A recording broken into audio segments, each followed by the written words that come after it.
Let's get straight into this, man. Hey, I ain't never done this before when it comes to this particular individual, but now I'm just gonna ask the question, man. I want the whole ass nigga to come in and chat now, right? Since he come in uninvited. I want the monkey mouth, the chimpanzee teeth ass nigga to actually come on in the chat now and explain to you people, explain to everybody listening, everybody watching, what's up with him, man? What's going on with you? And the reason why I'm doing this shit, because people they looking at you as a troll, which if you don't mind being called troll, fine, fine, nigga. Nobody tripping about that shit. Okay. But I don't fuck with you, nigga. You know what I mean? I don't fuck with you. I'm not interested in fucking with you, man. You're not my, you're not somebody who I fuck with, man. When it comes to hanging out or being on a panel and all that kind of shit, like nigga, we're not on that. Your boy want to know, for everybody listening, I want to know to Gabe A, what's up, man? What up, Kilo? Bandit Nation, man. Hey, somebody gotta. Anybody can answer that if they want to. I actually would like to know.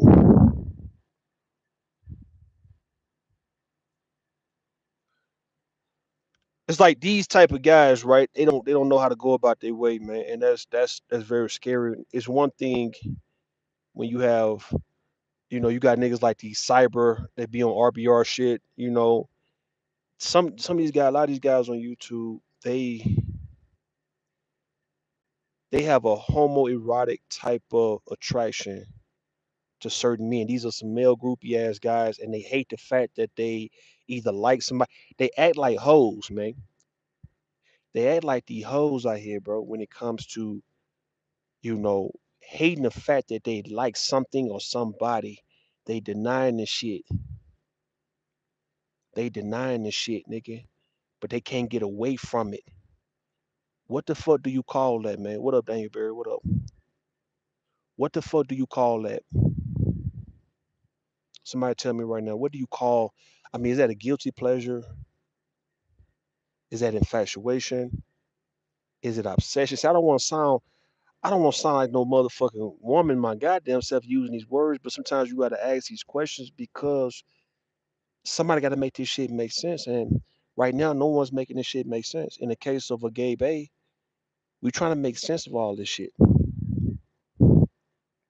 Why is that nigga becoming like he's doing the same thing as your potential niggas like Warren, and he'll swear up and down he's way better than them guys, man. But when it comes to action, when it comes to things, the behaviors and things people seeing you doing, it's like you the same type of nigga.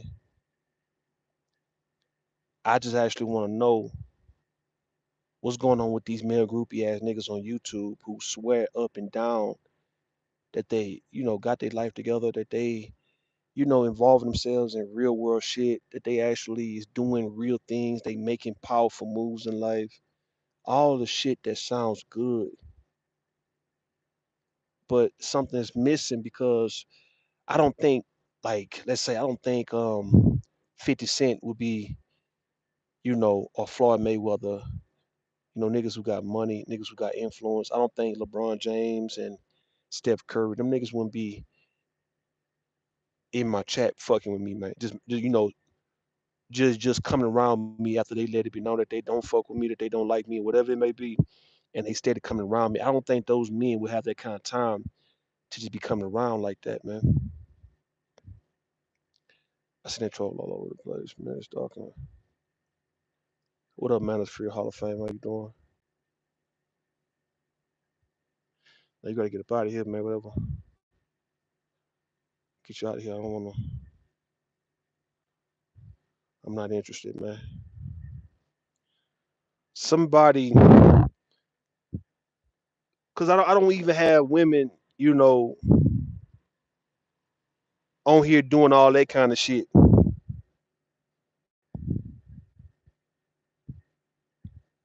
You got the women on here keeping this shit real player. They not even stalking me, man, coming around me, acting like they don't fuck with a nigga, but at the same time they can't get away from me. They can't leave my channel alone. That they can't stay out my chat. They can't stay away from me, dog. What is going on in the world, man? Now I'm dead ass serious, nigga. What is going on, man? To Gabe A, nigga, we want you to come through, answer the question. What is your infatuation? What is your obsession with Rue? What is it about me that you can't stay away from? Like, what is it about me that you just find so appealing, that you just so either mesmerized by, that you are so intrigued by, man? People want to know because folks see that I don't fuck with you and they hear the shit you saying. So are you lying? People want to know, nigga, are you lying? Are you capping? Are you dead ass serious because your actions is not consistent with your words? And that's not no responsible shit right there, man. Every time I go live, you pop your ass. Why in the fuck would you still be subscribed to me, nigga? I'm not subscribed to you, dog. Why in the fuck are you subscribed to me, man? How you know I'm going live, nigga? Reg ain't telling you niggas I'm going live. I don't see nobody announcing Rugo live. Like when I go live every now and then, since I be on the road and stuff, man, I don't, my shit not being shared to where, I'm holding panels and now we got 50 people over here and now, everybody want to know where's everybody, but where everybody at? And they're like, yeah, they on Rue shit. And now you come through. Yeah, you go, you in chat, right? I'm adding you because I'm asking you right now, nigga, what is your infatuation? What is your obsession with me, dog? What's the issue? What's going on with you, man? I don't fuck with you. You say you don't fuck with me. Why you find your way coming around me? See, like right now, I got your name in the title because I want to ask you this shit. Other times where I don't have your name in my title, you pop up, just want to get my attention. So why do you want my attention so bad, man? What's that about?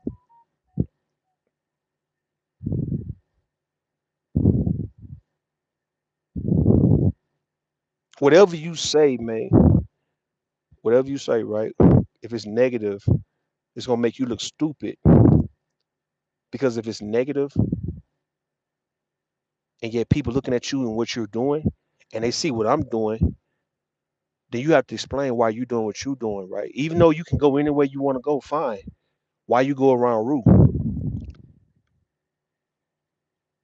Whatever you say, it's gonna make you look dumb if you don't just be out, come out right, and just say, look, I fuck with you, nigga. I'm good with you, dog. I ain't got no problem with you, man. You know what I mean? It's just something about you, dog. And we can go from there, man. Go on, answer the question, Gabe. You got it? You got the flow.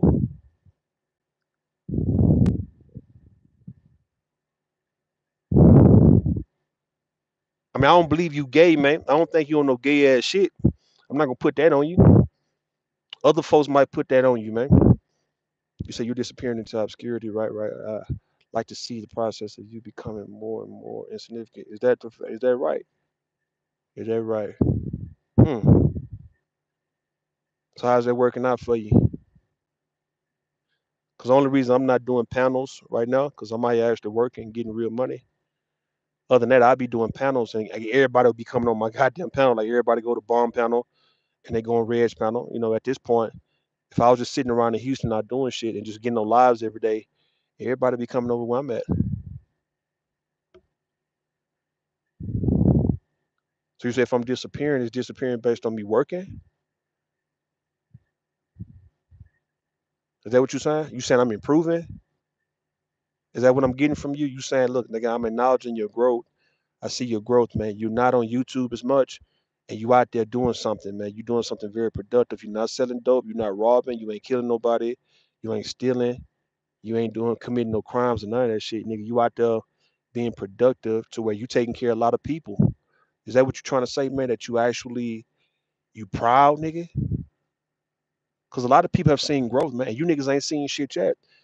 But a lot of folks, folks don't like to admit that I see growth in you, nigga. I see that your ass have improved. You have came up. You came a long way. Even after you got dogs, Rue, people still seeing that your ass persevered, nigga, and you actually doing what men do.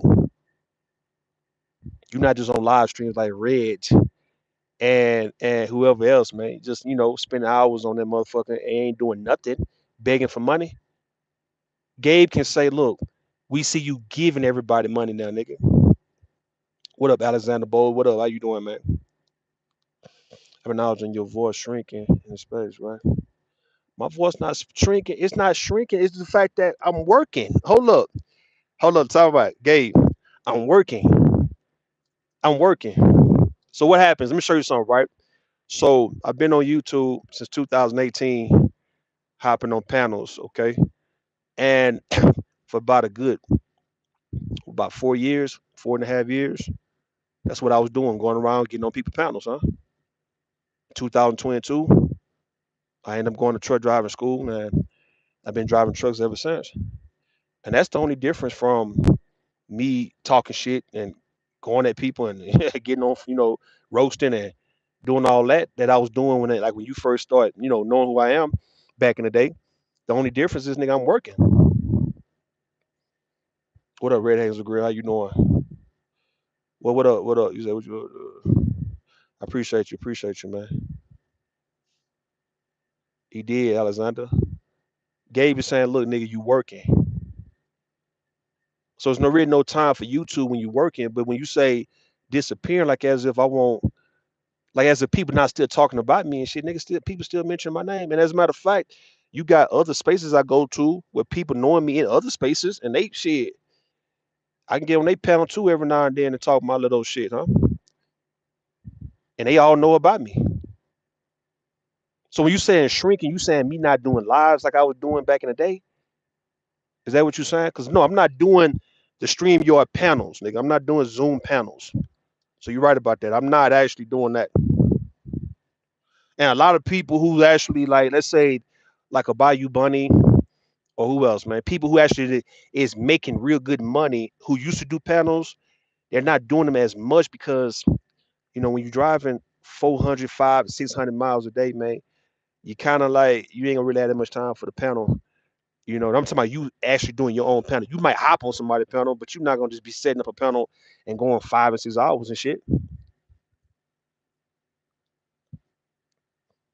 That's a fact, though, Alexander. Appreciate that. You say I don't know if anything positive. I mean, I can bring some positive to a new space. They know I drive trucks. Let's say the new space know I drive trucks, so I can actually speak on black men actually starting to get into certain industries that you probably think you couldn't got into back in the day. And yeah, you can accumulate a certain amount of money to really get your life started the right way.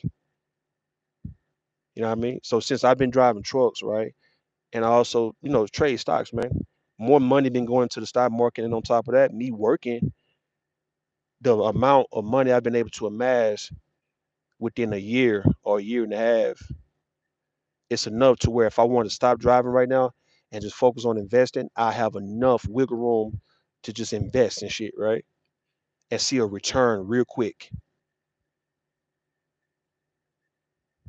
So now you can put $5,000 on a stock and watch this shit go up to like 10,000 and take this shit out. So 5 years ago, I wasn't doing no shit like that. That's the positivity that a lot of black men need to understand. And when it comes to this whole whatever I'm doing, man, this is just a good start, man. Like I said, you get your life started just based on just traveling the country for the time being and stack your money up, and you can see yourself up heading towards $100,000 if you really want to become a person who is wealthy. You know, what up, Inky? What up? What up? There you go, Inky. Ask that nigga a question. You got it.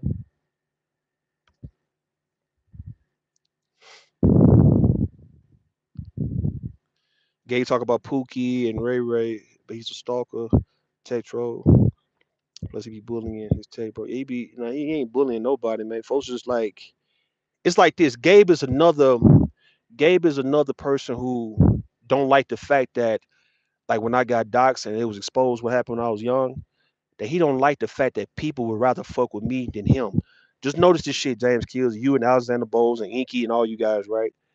Just notice the people who follow me around here, right? And they got always just pretty much trolling me for the most part. These are the people who don't like the fact that folks would rather fuck with me than fuck with them. People don't want to fuck with Gabe.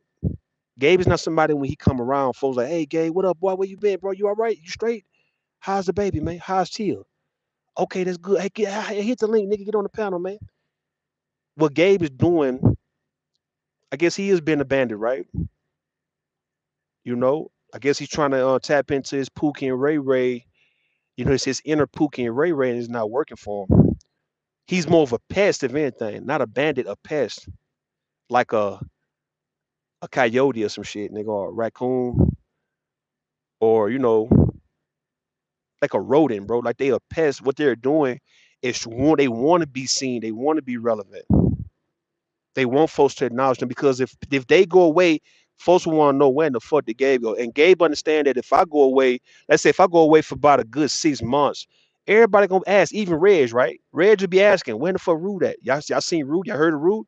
But if Gabe went away for about a 3 or 4 months, when nobody asks when the fuck Gabe is at, man. We talking about somebody who's known for being on panels. A nigga wouldn't even miss the nigga like that, man. That's the cold part about all this shit. I'm not sticking up for you, Rule, right? You know, that's a fact though. Don't admit, no, folks got a right to agree or to disagree and agree. I got you on that, Inky.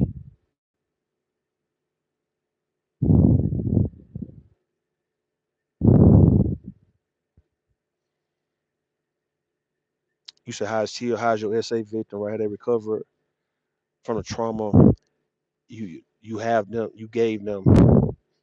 Well, at this point, the SA victim ought to be about 30, 33, 34. So I don't know.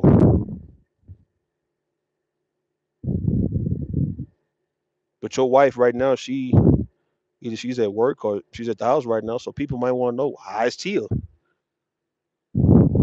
You ain't got to be defensive about that, nigga. Just ask the question. Answer the question. How is your wife? Is your wife good, nigga? Because y'all just had a baby and she's not in postpartum or nothing like that, right? Is she actually in the right mindset to even, handle a baby? Or you making it easy for her to handle a baby? What up, Aaron Collins? How you doing, man? Long time, man. Long time. What do people know me for, right? People know me from being on panels, and they know you for being on panels.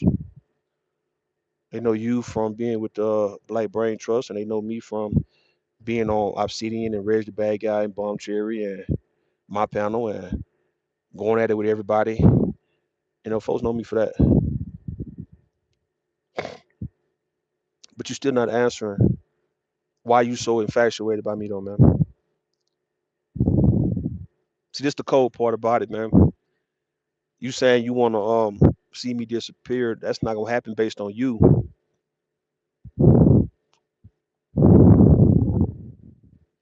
Folks don't know you for. If they knew you for productivity, you would be actually beneficial in the space to where people would be producing, wouldn't they?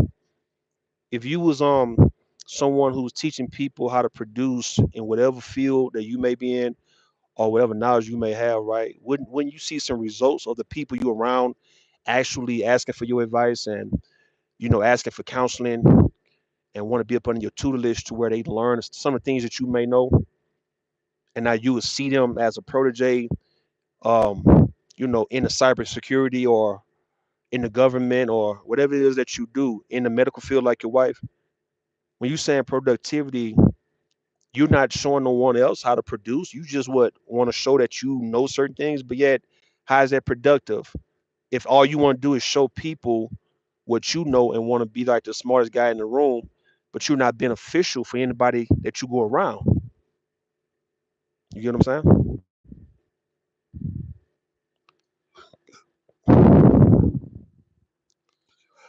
There you go. Inky, you got it.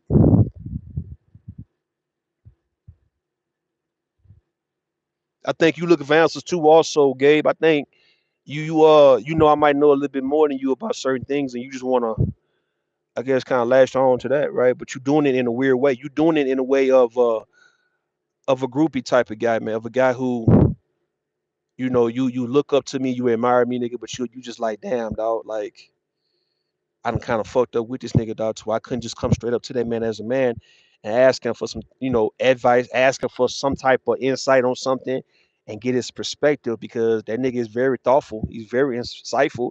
He know exactly what he be saying. Because if he didn't, I wouldn't be listening to the nigga at all. You got to make it make sense though, Gabe. You can't say I go around certain people and I can be in their chat listening to them, right? But yet they ain't making no sense because you don't go around folks who don't make no sense after a while. And you come around me every time I go live. If not every time, every other time I go live. And everybody see this shit. And folks want to know why you still subscribe to me though, even though I got your name now, only because I got your name in my title now. But even if you want to subscribe, you wouldn't even know about me having your name in my title.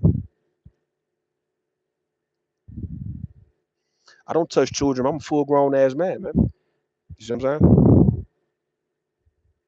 And you know the cold part about what you're saying right there is you stuck in the past. That's the reason why you're doing what you're doing right now. It's like you dealing with a level of arrested development for the reason why your wife is the breadwinner. Because maybe some traumas you done went through. Maybe whatever I did, it remind you of whatever somebody did to you.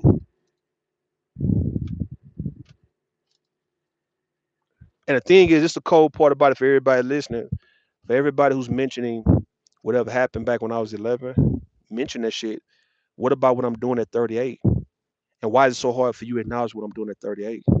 If you can mention what happened when I was a kid, down there like 30 years ago, why can't you admit that right now, in real time, right now, while I'm speaking, I'm doing this right now?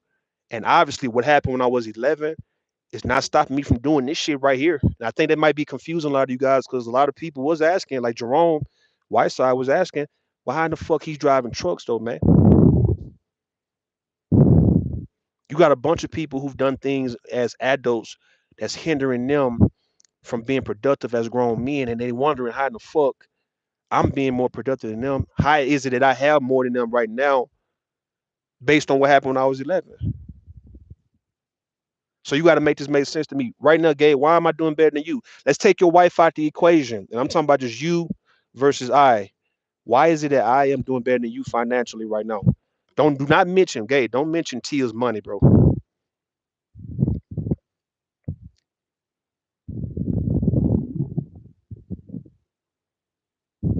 You say you driving trucks because it's nothing else you do. All right, you're right, you're right. All right. So why do I have more money than you then by driving trucks now? Hey, I want James Kills, I want Inky Dion, I want everybody coming to chat to hear me and ask Gabe this here, right? Ask Gabe. Gabe is in cybersecurity. Gabe is supposed to be a whole lot better than the guy who drives trucks, right? So we all understand that when it comes to men and what measure up to a man is his finances, right?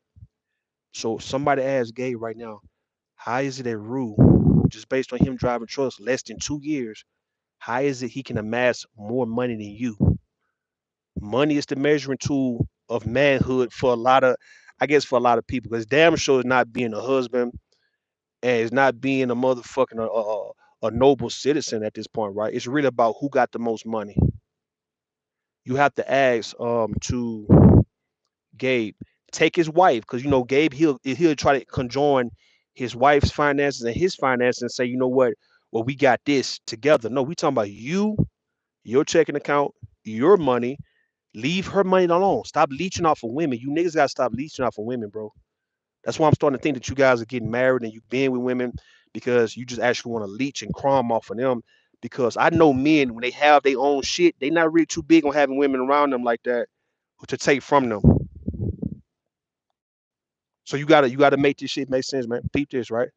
Given the fact that what happened when I was young, and now right now at 38, what I'm doing right now, compared to a Gabe who haven't did anything that I did when he was young, right? So he have no excuse. So right now, why is it I have more money than Gabe at Borucci? James Kills. Ask Gabe right now, if you don't mind. Ask him, how is it that Root doing better than you financially to where he can do some things financially that you can't do? How is that? If he's just a truck driver, why is he doing better than you? See, this, that. Look, I want y'all to peep this, right? Peep this, right? Peep this, right? Peep this. This will be confusing a lot of these so-called educated lame niggas, though. Cause what Ramil was saying earlier in my chat, and what Big J is saying earlier in my chat, and what I'm saying, the perception, these guys have a mindset and a thought process that they believe that certain things supposed to go a certain way, and it ain't supposed to be no other way. And if it is another way, they not gonna be good with that shit. They going That's the reason why if you look at why Gabe followed me around YouTube is because he wanna know how is a truck driver nigga making more money than me? How do he got more money than me? How is this possible? He ain't supposed to have more money than me, nigga. I'm in cybersecurity, nigga. I'm a tech bro. I'm this. I've done everything right. This nigga done everything wrong, but he's better off than me at this point. How is that possible? And not just for Gabe though. Everybody else who run that you did this when you was a kid, but yet they can't show that they're doing better than me right now, right? And why would they allow for me to be doing better than them right now though, based on what happened when I was a kid? Like, why would you allow for anybody who got a charge that I got, right? As a little kid and got punished for it, why would you ever allow a man like that to ever do better than you in life? Ain't nothing wrong with it. Which is let me see your name, Malkuth X, right? It's nothing wrong with it, right? And you go, James Kills. Listen, ain't nothing wrong with being a truck driver. The thing is, people believe that when it comes to status, when it comes to a profession, when it comes to industry, when it comes to, you know, what the American dream and what they taught you, what they teach you, like they tell you this is how you're supposed to go about doing this, right? But then they leave out other ways to go by doing it. And then when somebody else can show you another way of doing it, it's like you just can't wrap your mind around that shit for some reason, right? So let's say in the case of somebody who goes to college and get them a degree, that doesn't mean that they can make more money than a drug dealer, right? We see the truth about that, right? We've seen police officers get mad at drug dealers for being able to make their yearly salary within a week. That shit gotta hurt, man. That's the reason why you got a lot of crooked ass cops out here. That's the reason why even on these movies you see, for instance, right? Like what was that movie? Exit Wounds. A lot of these TV shows where you got these crooked ass cops, like what's that Tyler Perry shit?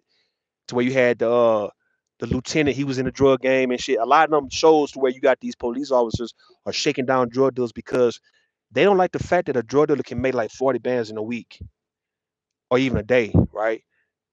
Compared to this cop who's doing the right thing and he got to wait a whole year to make 40 bands, not 400 bands, but 40 bands, right? So what does that tell you about this so-called American dream? What does tell you about doing this shit the so-called right way?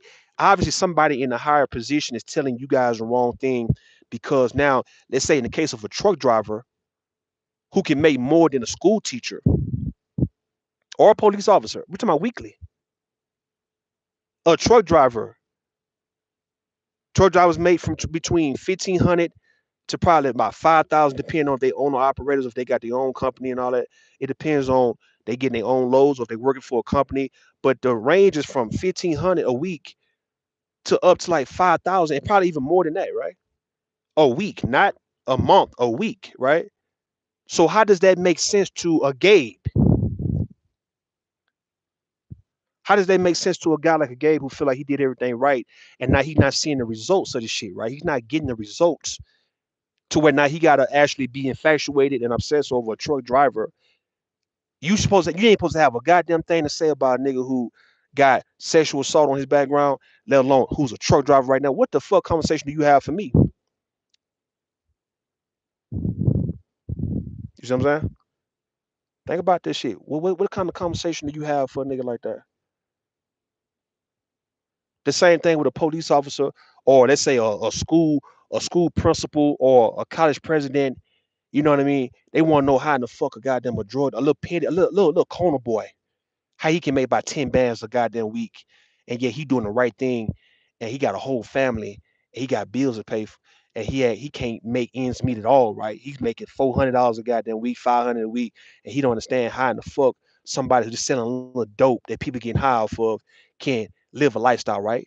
The same way with like a lot of these women who don't like strippers and sex workers, right? A lot of women have told me that they would never consider doing no stripping or hoeing or anything like that, but they want to live the same lifestyle as a goddamn stripper. When you go to the mall in Houston, you see all them strippers we know around the city. They in the mall buying up a lot of shit that's costing thousands of dollars, man. But yet the so-called good woman, she's supposed to be doing the right thing, but her ass can't even she can't even take care of her children the right way, let alone live in a decent apartment. It's always a struggle with her, right? So these folks start hating on people, or they start hating on the fact that folks lied to them, man. The folks who told them all this shit, go the straight and narrow, do it the right way, do it this way, that they hate the fact that people lie to them because they see the truth when they get out here in the real world when they become adults. Niggas seeing the real truth, man. Niggas seeing the real truth, man, and they mad at the people who brought them up with lies. What up, Doc Spencer? What about you doing? And you go, people are attracted to what they hate. Thank you, Malkuth X. Why you peacocking rude, right? Sound like a bit of baby mom. That's what the nigga doing.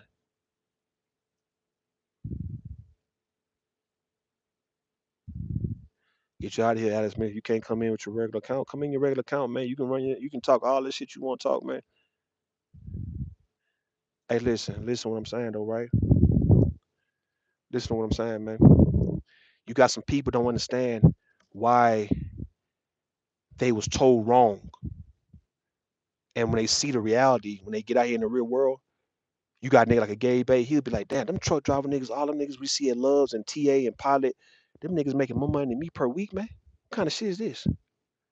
What the fuck I look like? Why did I have to go to school and shit and all these goddamn years and these niggas making more money than me, right?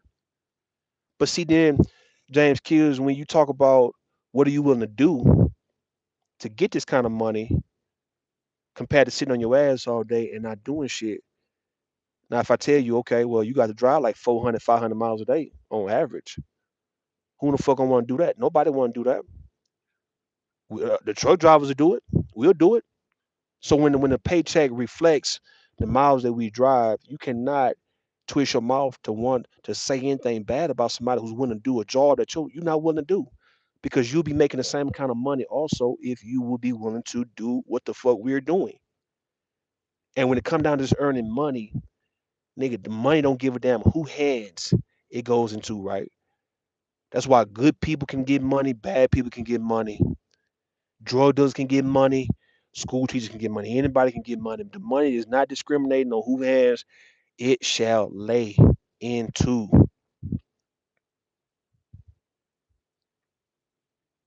You see where we at? Make the shit make sense, man.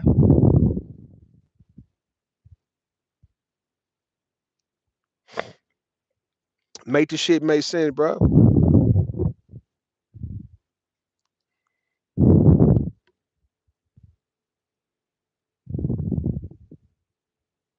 That's the only thing. That's the only reason why Gabe is coming around me infatuated by me because he used to be up under me, nigga. Wanted to be on my panels and shit. Well, he was on my panels, and I was schooling his ass on a lot of shit.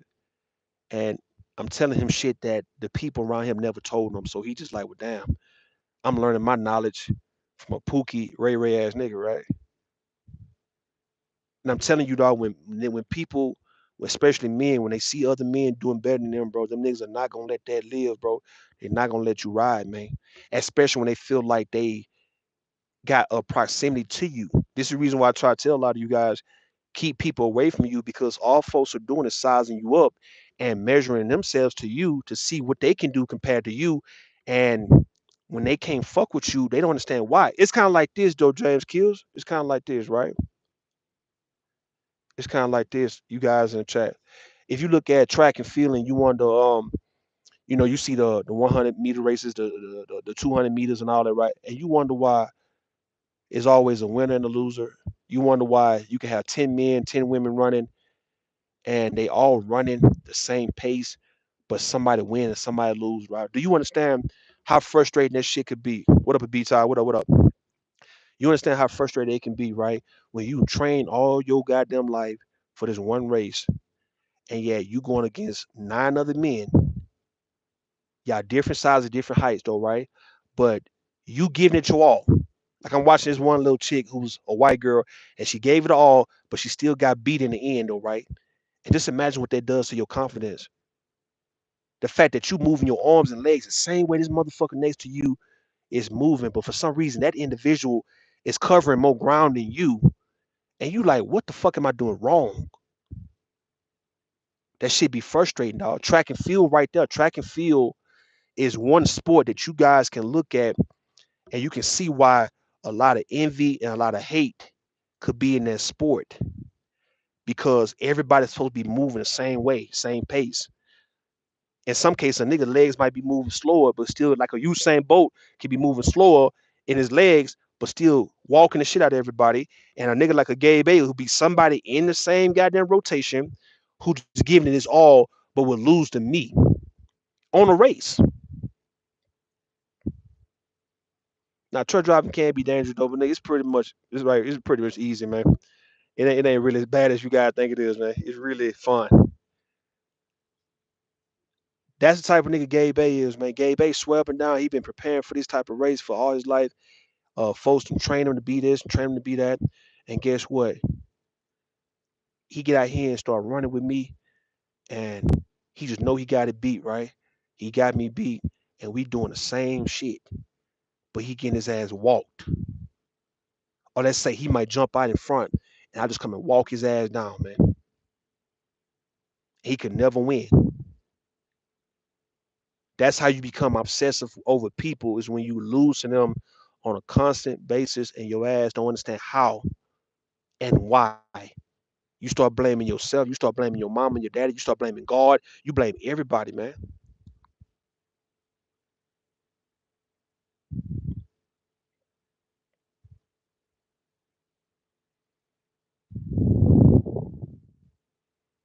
How is it I can go through what I went through, did what I did when I was a kid, got punished for it, and can still be right here, right now in front of you, and I'm doing better than Gabe A? How is that possible? Not just Gabe A.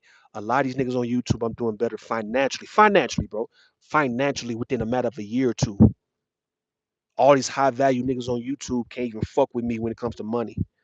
And I don't like mentioning it because now at one point, instead of me asking for cash apps, I'm giving everybody cash apps around me, dog.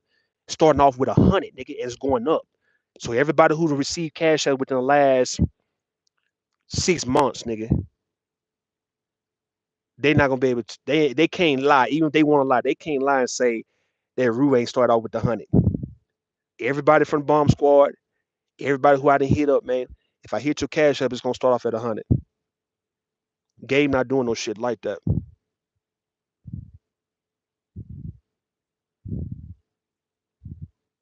Some people getting 200, depending on your live stream, depending on what you're doing. They getting 300. Fuck it.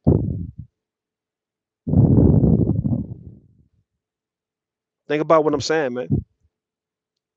Everybody in the space have now has seen the growth in Rue, including Gabe A. That's the reason why the nigga ass is coming around even more and more to try to hinder it, but he cannot because he's not powerful enough. He's not strong enough, man. So now he's become a fan though, in the form of being a troll. And now you guys see exactly what it is to where now you guys can say, man, you stay riding that nigga Rue Dick, bro. You stay on Rue Dick, bro. What's up? Mr. High Value, man. What's going on?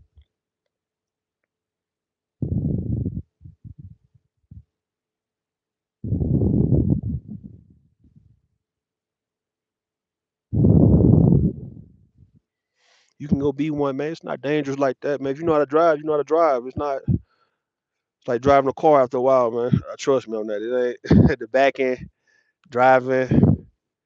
The shit becomes just a part of your blood, man. You like, damn, this shit. Whatever you think it was, it's not. It's not. Trust me. It's you. If you want to get into it, man. I'm not gonna tell you not to. You can get into it right now in the summertime when it's the best time to get into it, and kind of like do what I did right 2 years ago. Go through the winter months, and then when spring come, you really in your groove. You really making the money you want to make, and then it's more sunny, it's hotter, so that you want to kind of like get it started and go through the fucked up months and get through that. That's how you really learn how to drive, man. And you get overcome whatever fear you have, just so when that sun start coming out the right way and it start getting hot, yeah, nigga, you straight.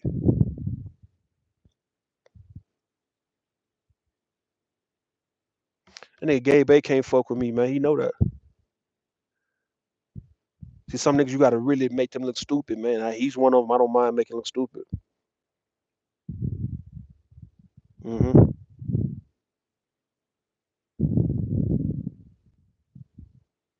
The boys, hey James Kills, the boys gotta explain how y'all letting Rue, since y'all want to mention what happened when he was young and y'all want to try to hold that against him because y'all stuck in his past and y'all because y'all stuck in y'all past.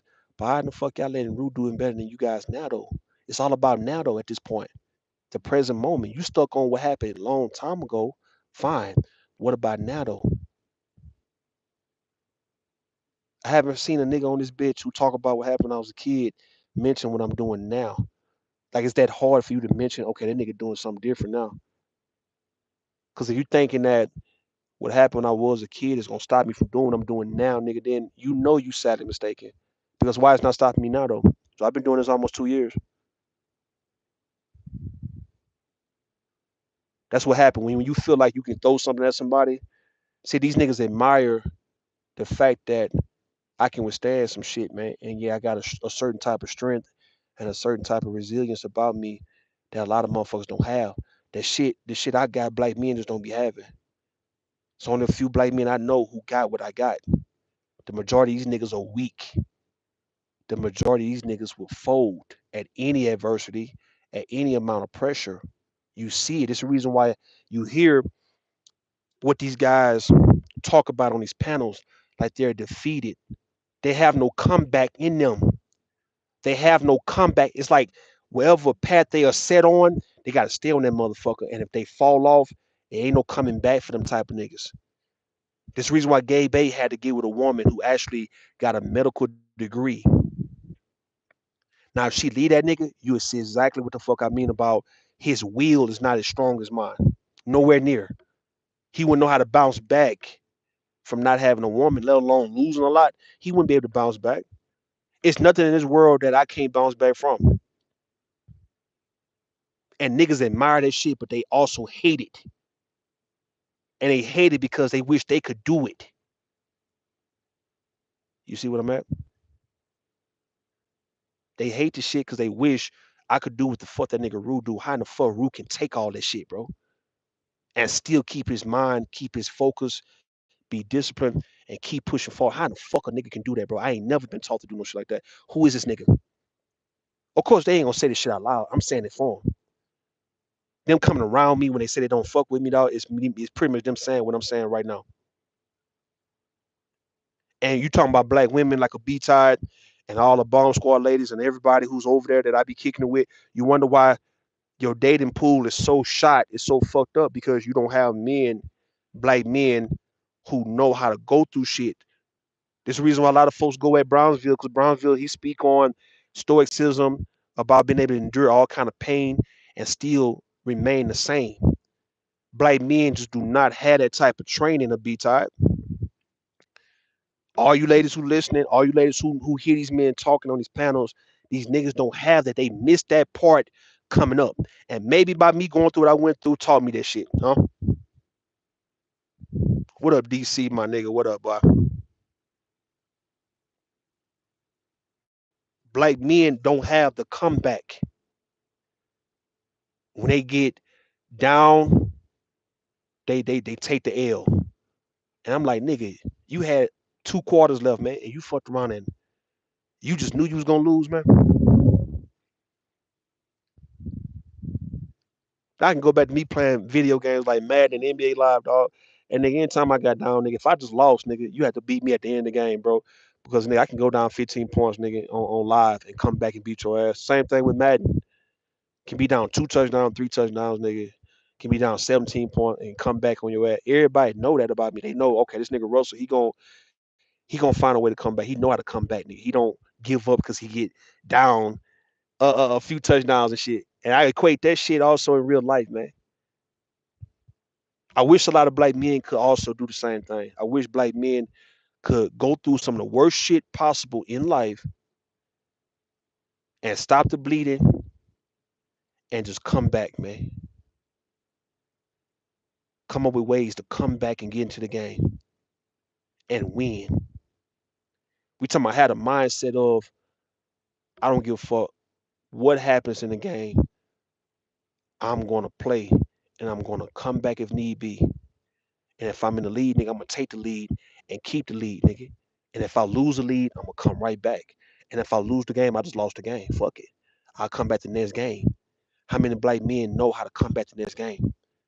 That's that mental toughness shit, bro. That's that fourth quarter comeback shit. That's that winning in overtime type shit.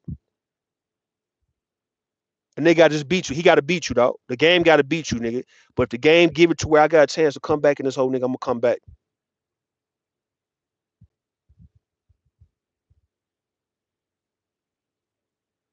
I'm just saying, come on, man.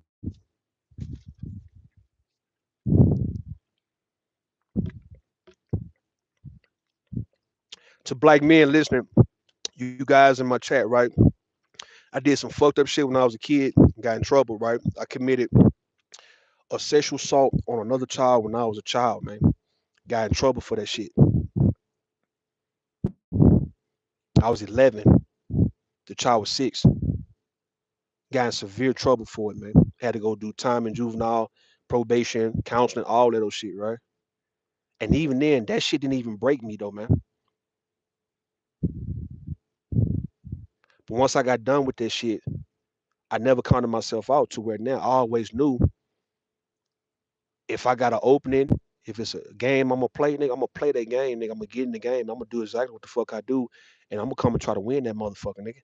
I'm not gonna play like as if I done lost the game, nigga. And I ain't number 30 years old. We talking about when I gain weight, come back and lose the weight. It's a mindset, dog. You never out the game. You never out the game, bro. If it's time left, nigga, you got time to come back.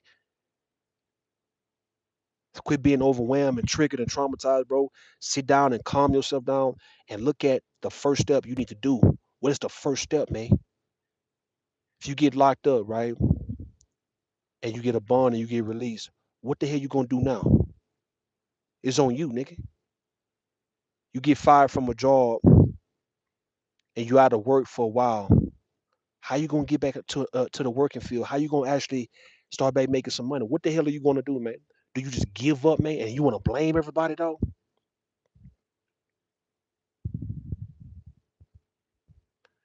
I'm out here in Colorado, Crown Cups. I'm in Colorado, man.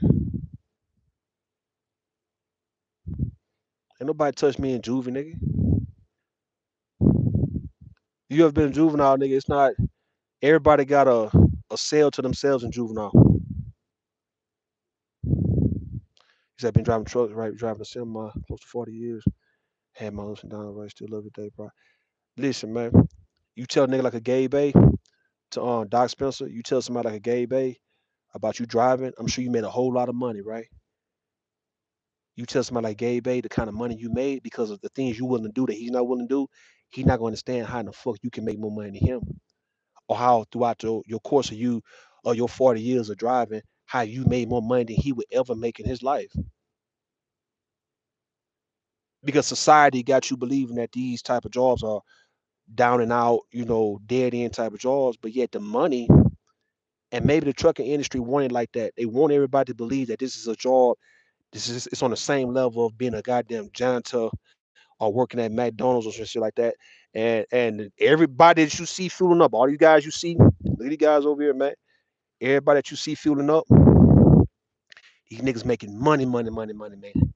These trucks that's not with a company, these boys making money. It's their own shit. These trucks with these mishmash ass trailers and shit like that, these niggas making about 5 bands out the week. I'm on my way of doing that, man. I'm about to go buy me a truck for about 25 bands. I'm gonna let you guys know that I got my own company. I'm my own authority, and you guys will see. That nigga Rue making about 4 bands a week. Yeah. So I'm in the game now as a company driver just to get in and learn the ropes. And I'm learning the ropes to where now by next year I just might go get my own truck, if not the year after next, to where I can just pay the motherfucker, just straight up pay the motherfucker, man, and pay everything I need to pay. And then my loads will go from, 65 cents, 60 cents a mile to like $2 a mile, $3 a mile. Or yeah, they give you the most of whatever it is that you owed, and yeah, you take care of your own fuel, you take care of your own maintenance of your truck, which is nothing, cause we do this shit anyway. What up, Pure Butterfly? How you doing? Now, I haven't been through Utah yet. I'm over here by Denver. What I'm saying though, right? Now if Rue get to the point now where I'm making about 4 bands, 5 bands out the week and treating it like a real business though, right? That's 20 bands a month. I don't want to hear no excuse from no black man who don't have what I have in my background. I don't want to hear shit from a Gabe A. And of course, Gabe A gonna become more obsessed. Of course he will. Cause now if I have to make Gabe A quit what he's doing to come and drive these goddamn trucks, then I'm influential like a motherfucker, nigga, in that case, right? These niggas have looked up to me as a goddamn big brother or a uncle, or whatever the fuck. My bad. Nah, I ain't tell nobody no plan. There ain't no plan. No, no. They can't stop it, Philly boy. No, Philly boy. I feel you, Philly boy. You right. They ain't gonna be able to stop it though, man.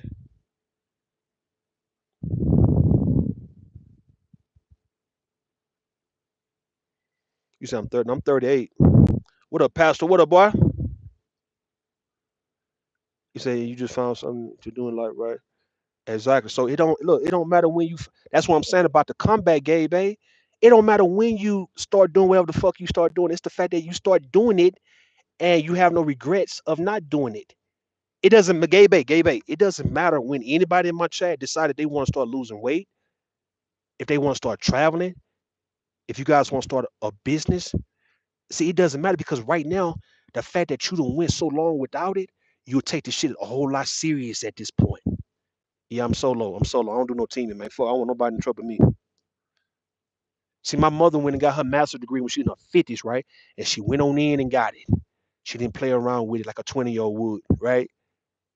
See, it's something about when you now have realized that you have prolonged and you've waited too long to take care of certain business, though, right? And now when you get to a big age, like 35 and up, 40 and up, and you get into something, you best believe, and we all can best believe that your ass is gonna be serious about this shit because you don't play with this shit too long. So we know now you serious, especially if you in the dough. So we know you're not here to play no more. Your playing years is over with, Gabe. So yes, my playing years are over with in my 20s, man. So yeah, at 38, whatever I get into, you should already understand though, and you do understand that shit. That Rue's not gonna take this shit for granted, and he's not gonna joke and bullshit with it like he did when he was in his 20s. He's a grown ass man now. So it doesn't matter when you get into it, bro.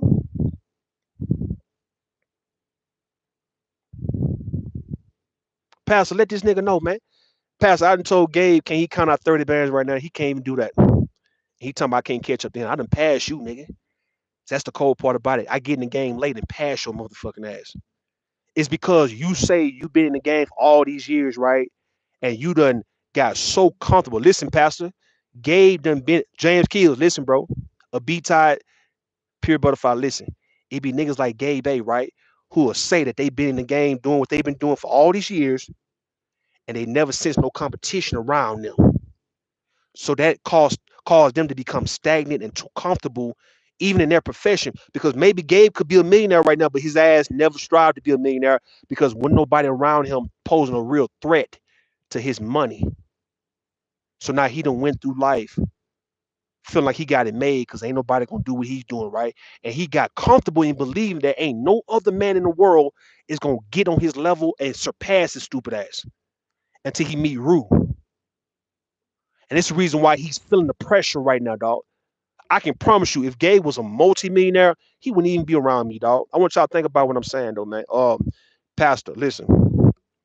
If Gabe was on some multi-million-dollar ass shit right now, he wouldn't even be on YouTube. What up, YouTube cameras? How you doing, sweetheart? What up? What up? Long time, man. I ain't seen you. I ain't heard from you. How you been?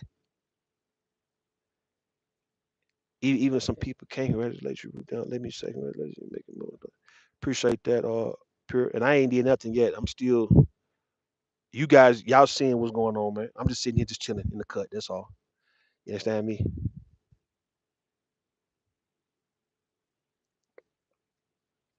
Yeah, exactly. You say you've been serious since you was 18, right? We're not the same. So guess what? Guess what? Let's say if you had you a house, right, when you was 18, and I get my house at 40. Gabe, if my house costs more than you because I guess let's say within the last couple of years, I've learned how to do this shit the right way, and now I go and give me a $3 million house, and my house is way bigger than yours. It's newer. It got all the amenities that you wish you could have in your house, right? Because you had your house for 20 years now, right? 25 years now, right? And now a new house is being built now. Because the houses didn't stop being built when you got your house, right? So now if my house is looking better than yours, man, what the fuck can you say about me getting my house now compared to you having yours at 18? Now when everybody say, well, goddamn, look at that nigga Rue House bad than the motherfucker, man. God damn, you see that nigga shit? That nigga Rue House got all that new shit in it, bro. Who in the fuck give a fuck about Gabe talking about his house that he got a house back he was 18 years old? What does that matter, nigga? I want y'all to hear, look, everybody in chat, listen though, everybody in chat. Pastor, now he ain't got to be broke. I got you on that, Pastor, but what I'm saying, he feel the pressure of me on his ass though, and I'm starting off late compared to what he's saying that he been doing this shit since he was 18, but he can't even fuck with me now though. Pastor, listen, Pastor, listen. Gabe been doing this for 20 years, and I just started doing all this now, and he can't even count more money than me now though, Pastor. Pastor, you seen him, Pastor. If the nigga rich, he can show 30. All right, show 30 bands right now. Then okay, we can do it right now for YouTube. We can post either you want to do it a video. I can do cash right now, or I can post some motherfucking goddamn a screenshot of my actual, or just go in my account live and do a live on my account, and you will see what will pop up when I go into one of my accounts. Right? Let's do it right now. Then Gabe, let's do it right now.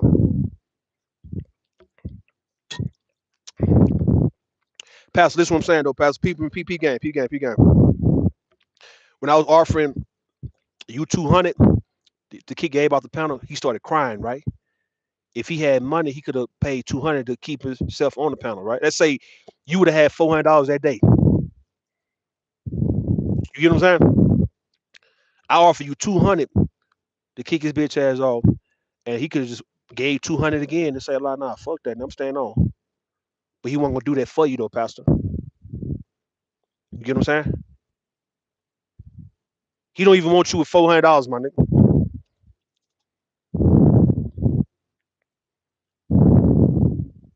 Of course, you not move. You can't fuck with. This is the reason why, like I say, Gabe, you feel a threat. You feel your position is being threatened right now from a nigga who's a Pookie and Ray, right? Because for the longest, right, you've been comfortable in your spot, and you've been underestimating every black man that you come around. That's the reason why you do what the fuck you do. That's the reason why your ass got kicked out the black brain trust, is because those niggas are men who are actually taking care of real business in life, and they expose you for being a fraud. So now you slumming it, right? All right, you go from black brain trust to a regular on Reg the Bad Guy to what these niggas mistreating your ass. So when Red's blocking you and taking your rent, you go to Bomb Cherry shit. And you come to my shit until Red that you come back over there. So you gotta actually go through the chitlin circuit at this point. So you the same as Tommy Sotomayor, right? Like if you look at what O'Shea been doing about Tommy Sotomayor, them videos he been making good sense. Tommy Sotomayor is slumming. He was the big dog nigga for 10 years on this hole, and now he going to everybody for work. He going to Mr. Fantastic channel. He going to Sharon channel. He going to everybody motherfucking channel. When he had the channel and had the platform that everybody wanted to get on 2014, 15, 16, 17, back in those good days, right? Nigga fell from grace, man. And now other people who are doing numbers pose a threat to Tommy Sotomayor, to where now he have no choice but to make himself seen. The same thing with Angry Man. All these niggas who was the big dog at one point now is a little nigga right now, man. You was most definitely part of the Black Brain Trust. You was over there with Mike V and them. You was over there, man. What's the other dude name, man? With the glasses and shit. I forgot the nigga name, man. The older guy talking about tech, talking about something. I forgot his name. I know his name, but I got to get it. It'll come up.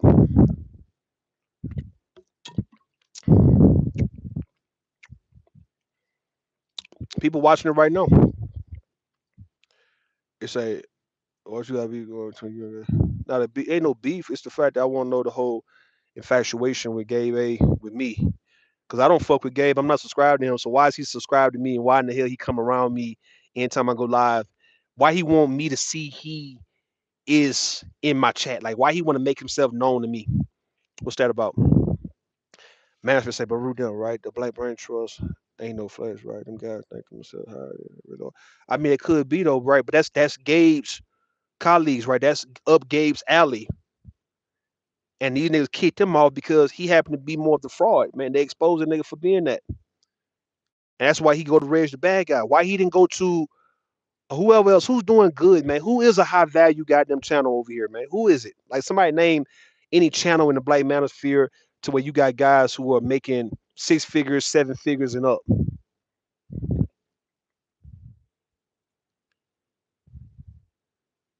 Huh? Why Gabe not going? If not, get out the black space and go around the tech and the cybersecurity world and share his knowledge with these people who are not black, man. You know, non-black men and women who may know a little bit more than him. See, this the cowardly shit is when I tell you that guys, and it's black men for you, they do not want to deal with real life challenges, bro. They get scared of people who pose a threat to them or who's better than them, bro. Because if you actually want to show everybody what you're made of, bro, you can go to people who may have more money than you, who have more influence with you, who have more knowledge than you, and you can just learn, or you can goddamn go back and forth with them. But no, black men want to find an easy target. This reason why they talk shit about black women all day. This reason why they talk this submissive ass shit. This reason why they talk this we can't do this because everybody's holding us back type shit. This reason why Gabe and talk about the Pookie and Ray Ray who ain't got no influence over him. But yeah, if it come down to a white man or an Asian man who's in his field, he have nothing to say to those particular men who can school him on some shit and sit him the fuck down. It's cowardly shit, man. You not why all right, you can watch, but why you gotta let it be known you here though? Why I got to know you here? Everybody who's watching is not letting me know that they here. I mean tech and cybersecurity world, right? I have different YouTube channel called. Yeah, yeah, all right. Well there you go there. Okay there. So why you don't spend more time over there with them if that's more up your speed? But you over here with a truck driver, like you said, you over here with a truck driver though, man. And people have a record of you being in roof space. And folks can look at you and say, you don't go everywhere, man. You only go to a few channels. And Rue is one of them. You not going, I ain't never seen you in Sharon Bracy shit. Never seen you in Daryl Long, Jay Prince, Knight. I never seen you on Anton Daniel shit. I never seen you over there in them areas. And we go over there. You be on Reg the bad guy shit. You come to Bomb Cherry shit. You come to my shit. And if you frequent those manosphere spaces, fine though, right? But when you're away from those spaces, you over here. So you have me in your algorithm as people who you actually watch and listen to, whether you hate to admit to shit, it's evident. And people in my chat have seen you, like they see you now, because your name is in the title now, right? But even if I ain't talking about you or anything about you, or even if your likeness, dog, your ass is still here, and folks can bear witness that yes, Root. 100% of YouTube who know you and I can say we see Gabe A in Root Chat a whole lot. He used to be on a nigga panel when he used to do panels, dog. But really, we see that nigga Gabe. Gabe cannot deny the fact that he go to Root and Rules panel. I mean his channel. You cannot.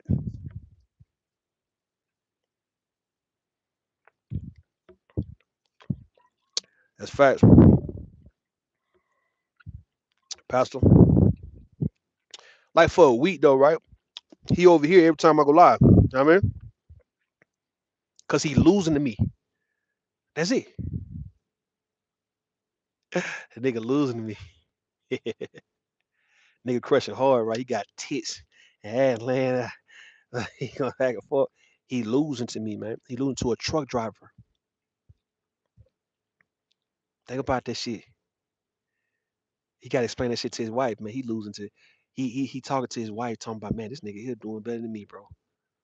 No, he talking to his homeboys.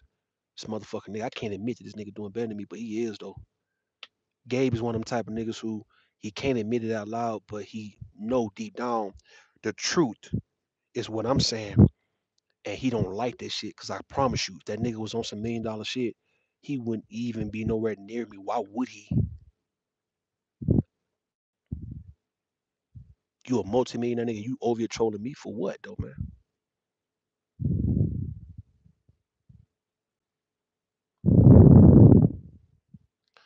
I could be what you gonna do about it, right? Gabe Agborucci out of Detroit, Michigan. Tia Agborucci, nigga. You want me to start doxing you for real, nigga? I start putting everything up on my community wall about you and your goddamn family, man. What you talking about, nigga? Yeah, nigga, we doxing, nigga. I think that niggas like trolling each other, man. Yeah, you did troll for that's facts though, man. The nigga, I ain't really trolling that nigga though. Gabe told me, like a lot of these dudes told me, right?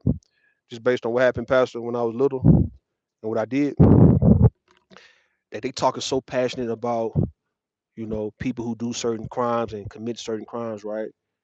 But Gabe let it be known, like these other niggas, that if they saw me in person, like right at the truck stop, right?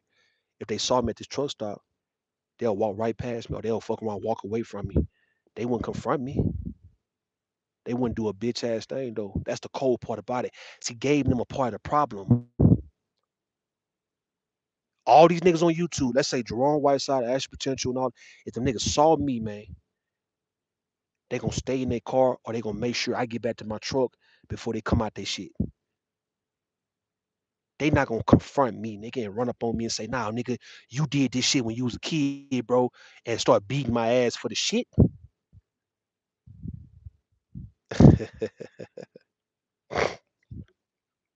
Pure butterfly. Yeah, I just doxed that nigga now though. I just doxed him now. His last name, the A stand for Agbarucci.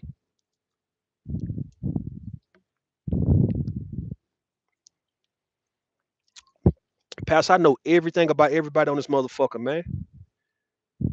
See, the thing is, dog, I'm not a hoe ass nigga like that to where because I got exposed, I'm fit exposed. 'Cause I can expose 3 people right now who got the same type of shit I got on my background, and they be doing panels and they be very much live in the space right now. But they ain't never did shit to me, dog. And what they went through, they've already went through the shit. It's not pending. They not going through it no more. So therefore, they ain't got to ever worry about me saying a bitch ass thing unless they ever try me, man. It's three people, Pastor, right now. They got sex crimes on their background, man. Three. Two of them do live stream panels, man. Another one, all you guys know. And them people ain't never did shit to me, dog. Never did shit to me, man. Never did shit to me. And guess what? It'll never get exposed. As long as them niggas ain't, and look, and them niggas ain't never said shit when my shit got exposed. Hold on.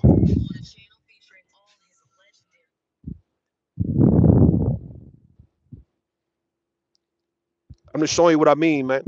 So by me saying that, Pastor, I'm not no bitch ass nigga like that to where I can't just sit and hold my own shit without trying to involve other people in my shit, man.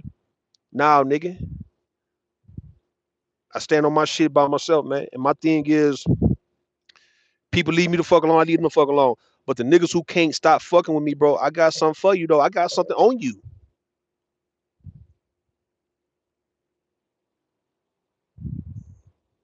It's three, Pastor.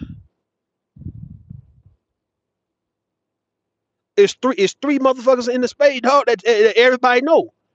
And I'm looking like, man, I know good and but the motherfuckers ain't never did shit to you, boy, though, man. They ain't never did nothing to me. They ain't never violated, bro. They ain't never came at me on no whole ass shit. They ain't never did no live about me. They ain't never said nothing bad about me or none of that, bro. So therefore, I have really no reason. And it's like they done been through the punishment, or they could be going through whatever is the effects of it now, but they're not incarcerated. You see what I'm saying? They're not actually, because the shit happened years ago too. It's the same shit. Ain't nobody doing nothing recently, bro. These niggas in their 40s, 50s, damn near, man. And they did this shit long time ago, man. This shit is over with, man. And the people ain't never tried me, man. So I'm not gonna do it. I ain't got to do it, Pastor. Unless them niggas ever tried me, man.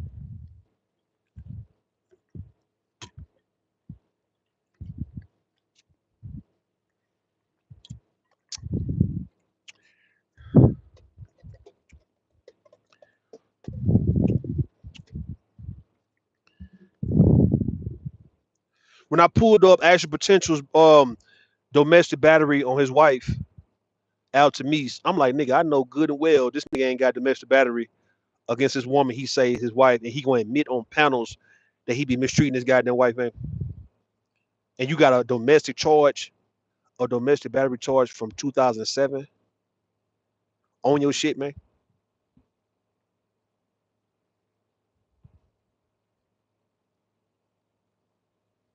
Man, y'all niggas crazy, man.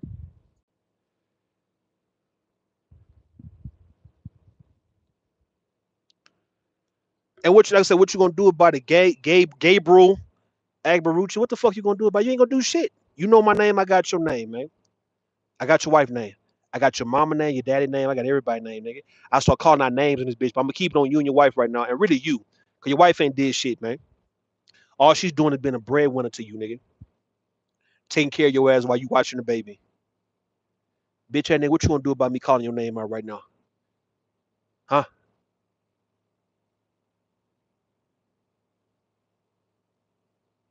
Huh, Gabriel, nigga? What you gonna do about me calling out your name? Want me to call your address out, nigga? You want me to fuck around and put your address and put your house and put whatever you live in that, nigga? Put that shit on my community wall, dog. You want me to do that?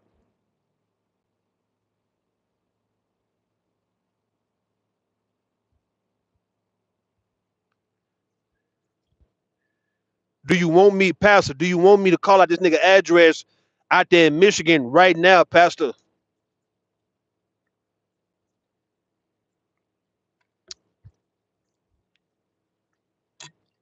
Do I need to call out his wife Tia's mama name and daddy name, man?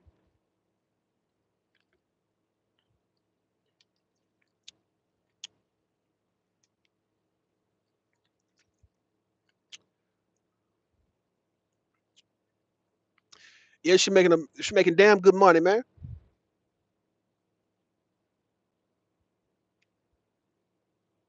Taking care of him. And Michigan niggas let them hoes take care of them, man.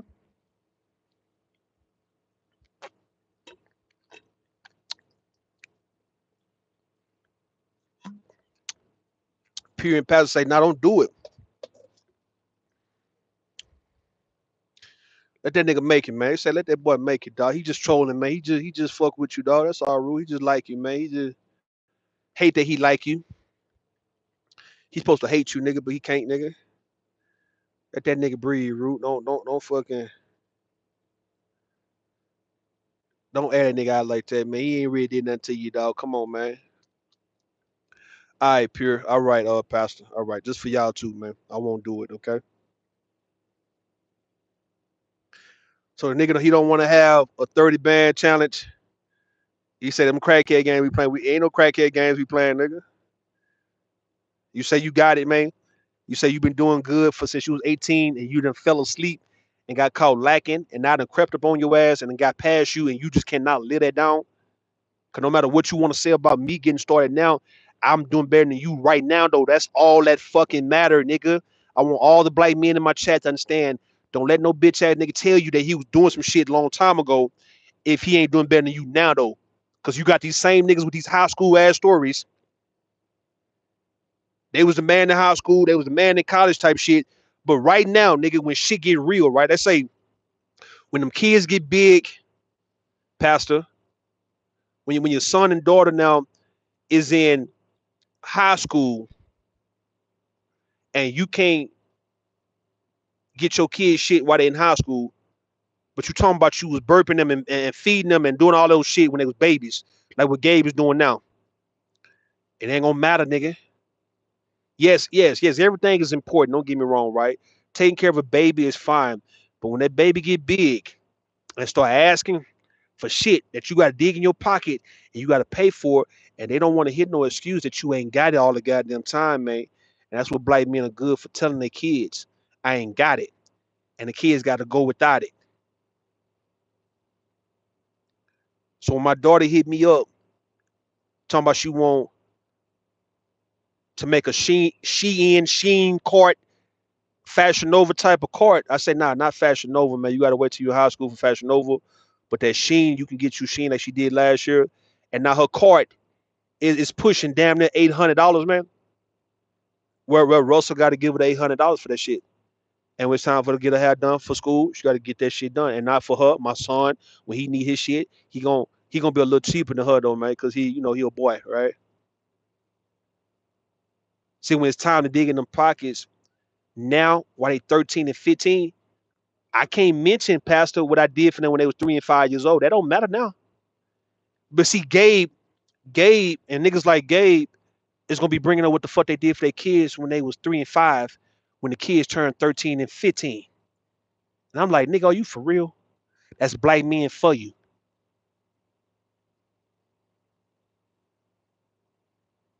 Who in the fuck said Gabe make 100 grand though? You get what I'm saying? And making 100 grand doesn't mean you got 100 grand in your bank account.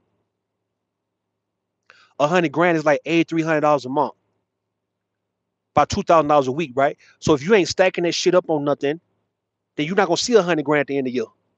We talking about having the money all in one whop right now. This is what I told my son. I said, look, man, we at the point now where we can get everything done in one whop.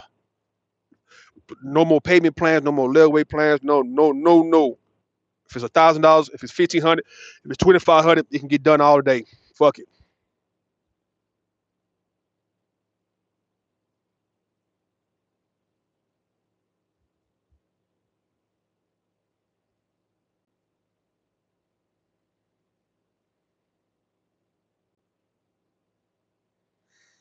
Get by my chat. Come in with your regular account. You can run your mouth, man. I'll get to you.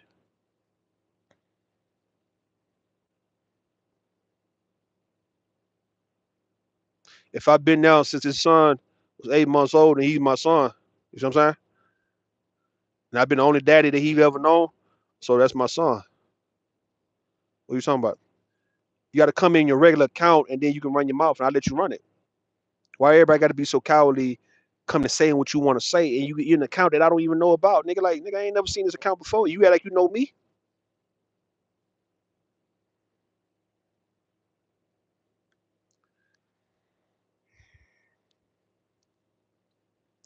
We flew out to Detroit, right, to Paris a few weeks ago. Man, I've been there. I was little. Elvis died. Yeah. When I was in Detroit, man, about a month ago, or whatever. It was a while, a couple of months ago. When I was calling out Daryl Long, I think, telling him to bring his ass outside so I could beat his ass. And he ain't never showed up. He never wanted to come outside. He ignored it.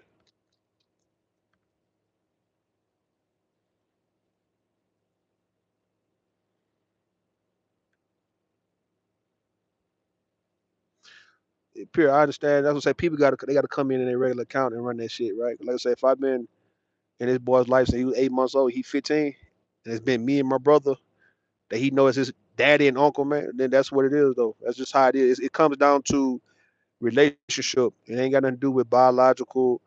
You a biological father. You this and that. It's like, nigga, in a family, you ain't got none of y'all can be related, but if y'all raised together as a family, y'all a goddamn family, man. And you thinking children being raised up is gonna grow up to say, you know what, you ain't my real brother, you ain't my real sister because we ain't come from the same mom or daddy. Now, if y'all stayed in the same room, y'all slept in the same bed, y'all grew up together, y'all ate together, man, y'all brothers and sisters for life, man. It's the same. I mean, people, homeboys and homegirls from when they was kids and shit, and they grow up to be 30 and 40 years old, they call themselves brothers and sisters, bro. It's like, it just, anybody who was a mother figure to you is your mama. Anybody who's a daddy figure, father figure to you, he's your daddy. Uncle, anybody who played a role in your life, you can call him that, man. I call some women my aunts who's not biologically my aunt, but they get you my aunt because you played a role of an aunt to me.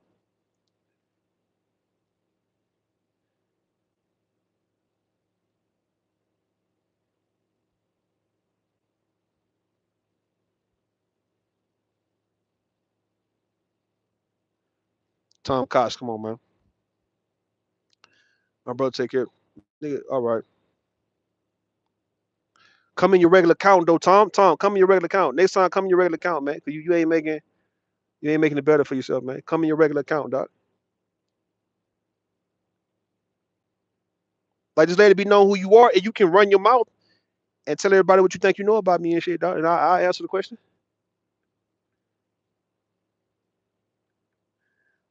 Ah, pop this goddamn neck, come on, man. Hey, look, when it's time, Gabe, when it's time for you to show up now, you cannot talk about what the hell you did 10 years ago, dog. Black men got to get out the past. What's the reason why y'all stay stuck in everybody else's past? Because y'all can't get past your own past. Black man, what about right now? What you did a long time ago, obviously you didn't do enough for folks to benefit now. So you didn't lay down some type of generational wealth to where people can still be eating today based on you playing basketball motherfucking 10, 15 years ago. Hey man, trucking, listen, let me show you something. LP, trucking, people get on YouTube and Instagram and try to say, it's not a good time to get in trucking, right? And you should know not to even hear what they saying because it be the same truckers who's in trucking. And now you got to ask this nigga, bro, why in the fuck you in it then if it's not a good time to be in it then? Why you ain't quit? Look, let me show you something. Everybody you see out here at this Loves, right? We all driving about 2,500 miles a week, maybe 2,800 miles a week, right? And depending on your pay rate, if you're around 60, 65, 70, 75, and you got these guys out here a dollar 50, $2, and if if you your own authority, man, you just getting paid your whole. They give you everything that you need and deserve, man. Right? So ain't nobody getting a piece of your check. So we talking about at minimum 1,500.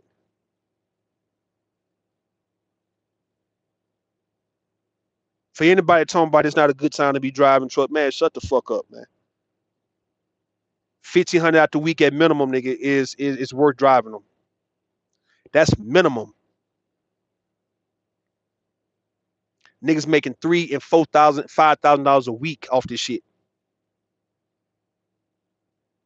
At minimum, we talking about what's coming to your account after taxes, after anything, deductions. We talking about you deposited 15, 1,600 coming to your shit.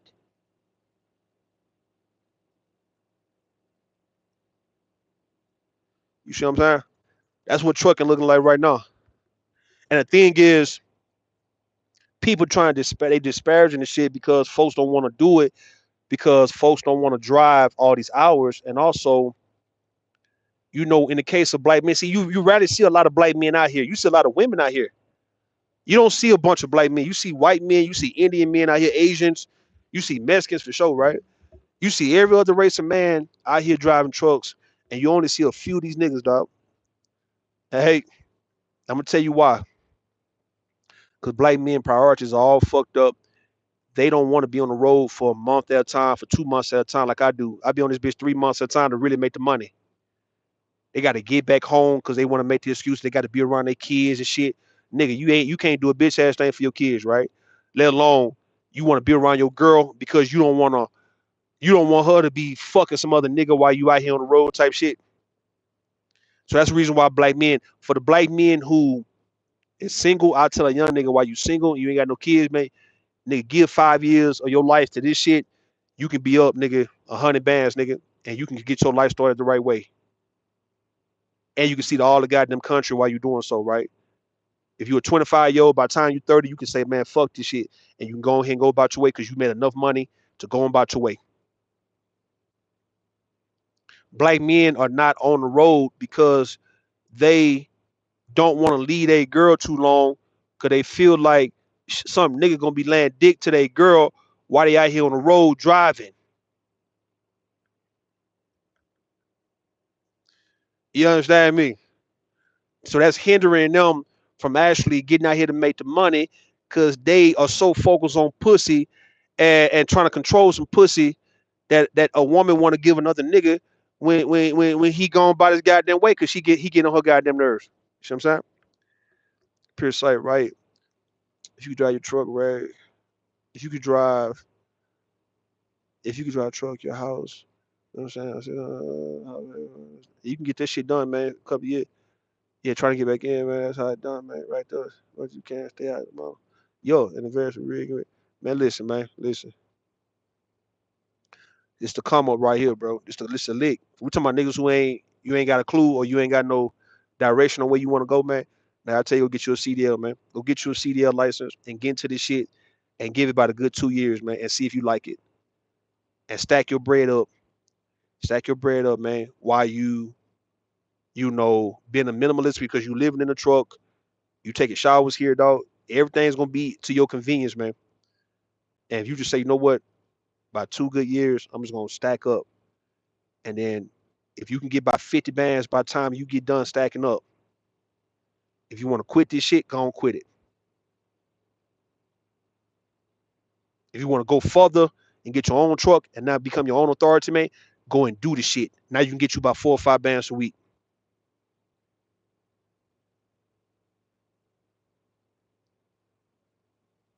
All these factories, all these shippers, all these receivers, all these warehouses, they need people to take their shit. So I was in Indianapolis and shit, right? And I drove from Indianapolis all the way out here, and that was like 1,100 miles. And it don't, sometimes it don't dawn on you, man. It don't dawn on you that I'm just driving through these cities like it ain't shit, and these people gonna stay here, and I'm gone.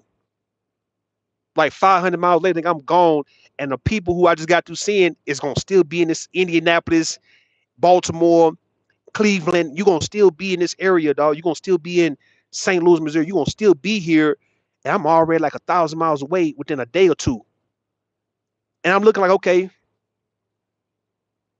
these people loaded my truck, but they not finna drive this shit when I'm about to drive it, man. That's a difference. It's like, nigga, these folks need they shit to go across the country, man. Cause they got the product, they got what a person need, but they gotta go from Indianapolis to Colorado and shit. They not gonna take that motherfucker. Look, them people who loaded my truck is not gonna bring this bitch to goddamn Colorado and come back to India. They not gonna do that. I might get into a reefer. I might get look. I think my boy DC in the chat. He say he do flatbed. I might get on some reefer shit though. I ain't gonna lie to you, man. They say niggas be laying pipes with the with them home time too. Exactly. Yeah, them niggas be at home and them hoes still be fucking other niggas though, man. But yeah, if for sure, if he like I say, look, I'm 1,000 miles away from my hometown, right? I'm from Houston. So I'm over here by Denver. So that's about 15 hours away. So a nigga, you 1,000 miles away from your girl. You know she having a good time, nigga. If she is fucking around, she ain't nowhere in life. And you on these you timed this shit. You can't just up and just drive me. If anything, you got to get on a plane and to fly. And you got to get there on some urgent shit. But you're not gonna drive now a truck because you only got so much time you can drive. Even if look, even if I wanted to come from down there by Denver and head towards Houston to try to catch my girl from cheating, I still got to stop after 11 hours and do a whole 10. And then, man, them people be fucking around, have 2 days, nigga.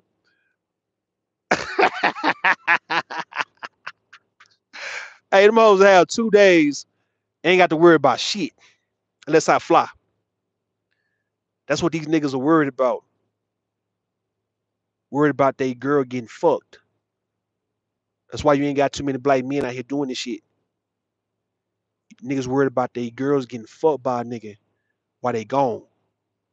Instead of saying, man, fuck that bitch. I mean, I was talking to this one dude that we was in his truck driving school, and we was in this we had to go to this motel rooms and shit, right? So we were sharing rooms and shit, right? And I was telling this one guy about it. I say, man, look, man. I said, man, look, niggas giving away. I said 1,200 at the end, cause my first company was giving away 1,200 a week. Uh, I said, man, I said, you got these people just need their shit to be taken from one place to another place, right?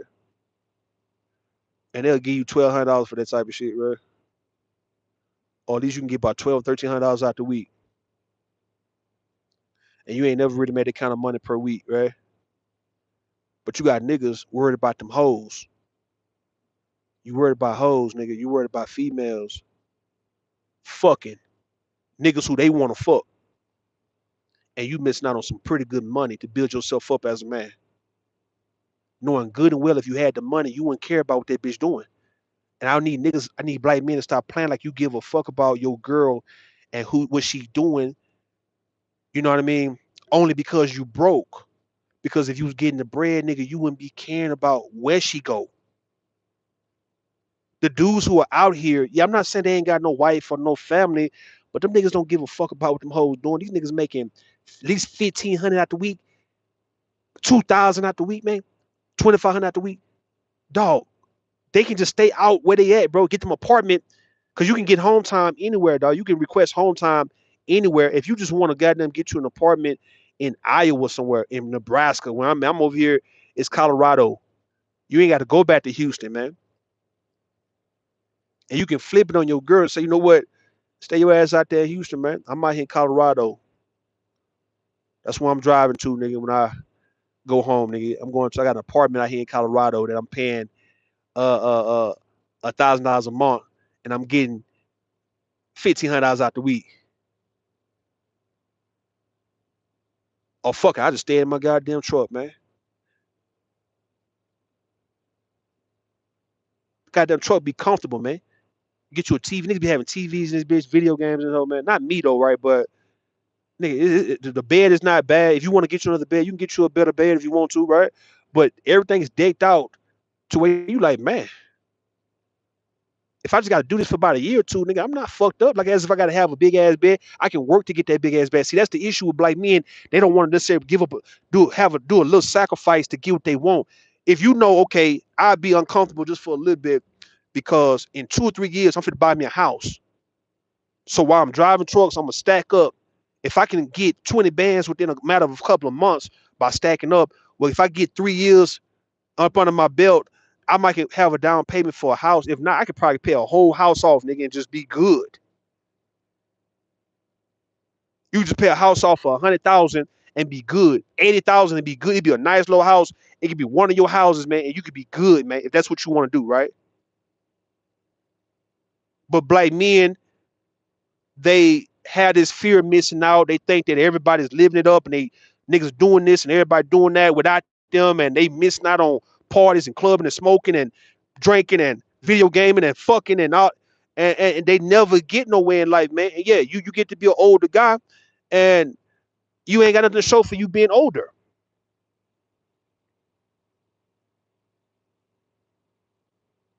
Now you become a hating ass nigga to everybody who is doing the right things in life. You become a hate like a Gabe.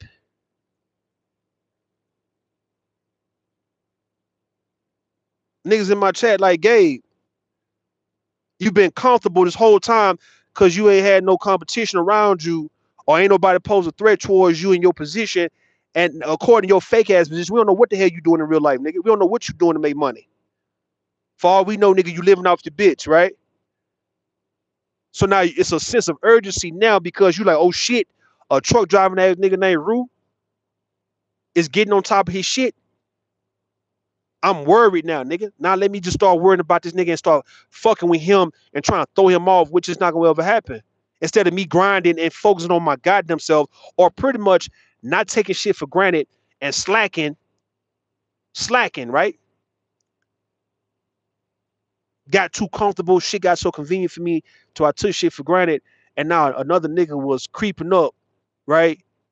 Stacking up, making moves right up under my nose, and now I can't fathom what this nigga is doing. I can't come to grips on what he's doing. And now I gotta fucking troll this nigga because I see the powerful moves he's making, and I just did not want this to be the case.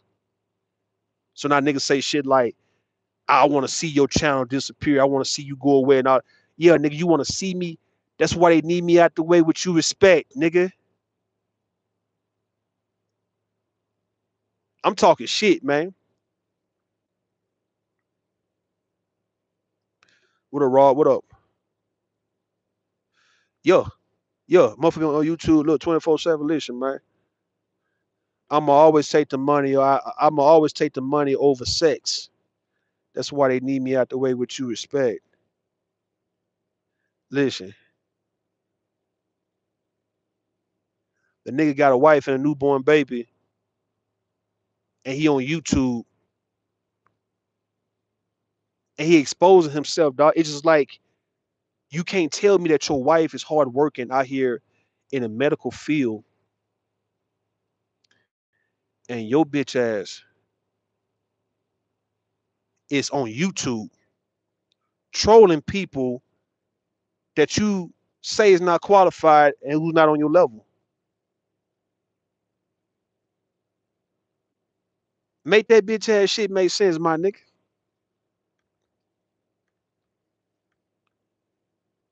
Putting all the work on your wife and you on YouTube trolling niggas who you say is not on your level, but you feel some type of way about these guys because of the simple fact that you not on your level, nigga.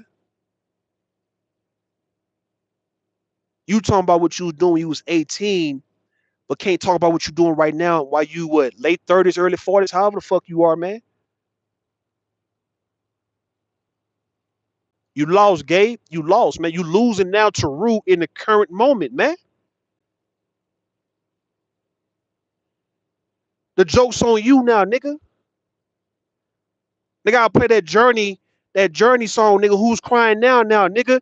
Nigga, the who's crying now? The jokes is on you, Gabe. But y'all crazy the motherfucker, man. Say, man, the joke's on you now, Gabe. I don't want to hear a bitch ass thing about what happened when I was a kid, nigga. If you can't talk about what you doing now based on what you see me doing now, nigga. And if you can't count more money than me right now, nigga, I mean, goddamn. It's gonna only get worse for you, dog.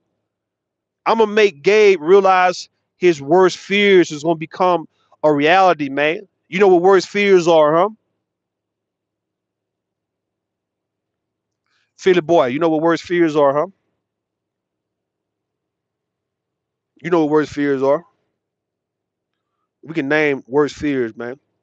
In the case of Gabe, right? Gabe worst fear is look, losing to a Pookie and Ray Ray. That's his worst fear. Losing to a nigga in life that he underestimated just based on panel interaction. Other examples of worst fears, right? Like what happened with that Baltimore bridge. You know, you driving over a bridge and a ship or something hit the bottom of it, man, and you collapse. The bridge collapses and you fall into that water. That's a worst fear, right? Well, what I told devastating for you, right? Dropping your phone or your headset in one of these truck stop toilets, nigga. That's a worst fear. Look, coming around a curve, nigga, a single lane on a single lane road, and you come around those curves and you don't see what's on the other side until you get around it, and another truck coming your way, and y'all go heads up, nigga. That's the worst fear. I'd be like, look, let me slow down, nigga. Hey, bro, you don't want to go on a head-on collision coming around the curve, and it's a semi coming around that motherfucker to meet you, nigga. Hey, man, we be making sure that we in our lane, nigga. I don't give a damn. Or worse, fear, right? You know, you getting phone calls that, you know, these things happen to a family member of yours. You like, nigga, I always had a fear that this, you know what I mean? But in the case of Gabe, we're gonna make Gabe worst fears coming to reality, you know, man. Rue gonna bring Rue gonna make Gabe's worst fears coming to fruition. That's how we finna play this shit from now on, man.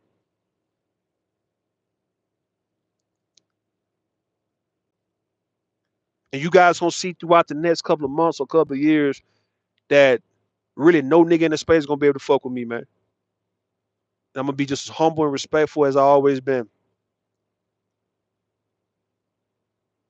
It's gonna be a true example of laugh now, cry later, or in the case of just learning, learning how to overcome things. We talking about somebody who actually know how to persevere, like what Pastor say, right? Persevere, how to overcome any adversity, how to be stoic and endure any pain, any embarrassment, any humiliation, and now you come out on top on the other side while everybody's stuck on what the fuck you used to be and what you was at one point, and they can't acknowledge what the hell you are now type shit. So you guys gonna see that coming from these men. Cause the women give me my props though, man. It's gonna be these motherfucking niggas on YouTube. See, y'all remember Pure? You remember Pure when Reg the bad guy them, when Reg the bad guy them, you try to mock me and laugh. Cause I ain't want to pay him $20 like 5 years ago, right? So that was a big running joke that Rue don't want to pay $20. He can't pay. He can't pay, right? $20 for Reg. He lost the bet. He don't pay up his debts and all that kind of shit, right? So I eventually paid Reg that. I paid him $30 because we bet again on the Lakers versus the Heat in the finals in 2020, and I lost. I said I said if the Lakers sweep, I win, right? But they didn't sweep, so I had to pay Reg $30, right? But just a few months ago, and back when I got docs, right? And then a few months ago when I was on this panel talking shit with everybody on the panel, and I told Reg, I said, Reg, you want a cash out, man? He talking about, yeah, you can send a cash out, nigga. Don't send a cash out. Yeah, you can send one. I say, but first, Reg, you gotta acknowledge, you gotta say to your people, because you called me a pedo, right? That's what you was calling me, man, when this shit came out about me, right? So you gotta say in front of your people that you you don't mind accepting money from a man who you call a pedo, and I give you three. I said I give you $300 right now. I said, but you got to say out loud in front of your people that yes, you don't mind receiving money from Rue, a man who you called a pedophile. And then Brez try to backpedal, say, "Nigga, I ain't call you that. I ain't never call you that. You lied. I ain't never call you that." And I showed him the video. He didn't want to look. I put the link in the back, and niggas like Gabe and Ashton Potential talking about, "Nah, don't click on that link. That's a trick. That's a phishing link, nigga. Don't. He gonna try to get your channel and all those shit." And then Bomb Cherry hit the link and saw where Reg was calling me a pedo, right? And Bomb said, "Yeah, yeah, yeah. It's the video right here, Reg. You call him a pedo." And he tried to backpedal and shit because he wanted that $300. Fuck 30, nigga. He wanted 300. I said, Reg, you can get the 300, but you gotta acknowledge, you gotta say in front of your people that you want it from me. And he just couldn't do it, even though he wanted the shit.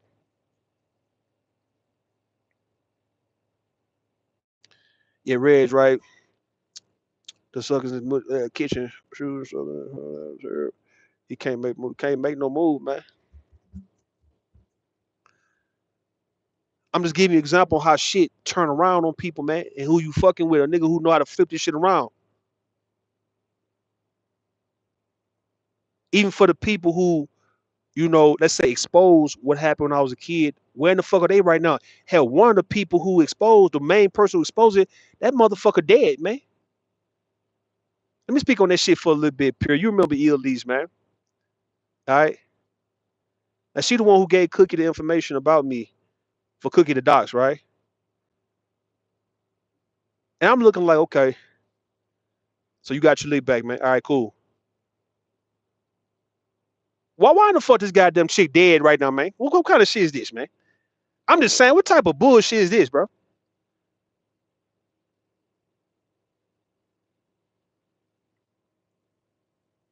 I'm not even confused about that. I'm just looking at it for what it is. I'm like, nigga, how in the hell you got your ultimate league back, and maybe the shit didn't play out the way you thought it would play out. But I'm trying to see how in the fuck you dead now, man. That's crazy to me, man.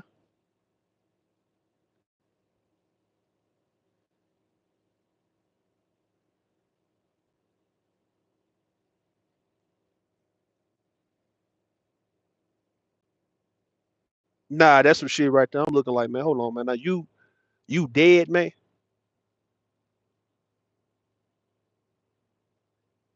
Everybody talking about this shit getting spooky and shit. Cause you playing with shit you shouldn't be playing with, man. For one,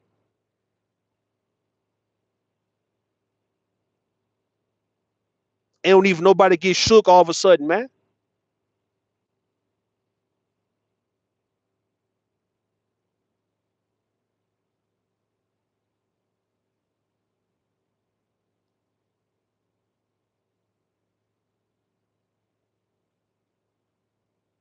Nah, listen, man. You dealing with a motherfucker nigga who know how to come back, man.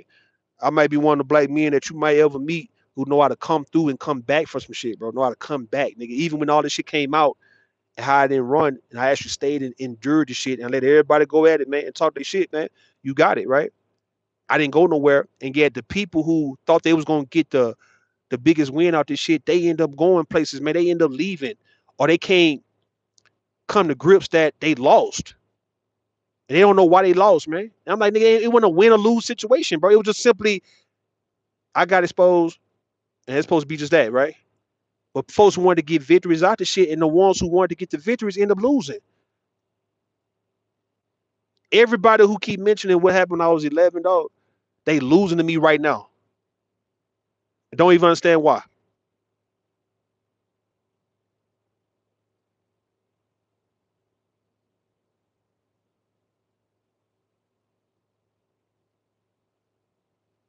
It's cold blooded, man.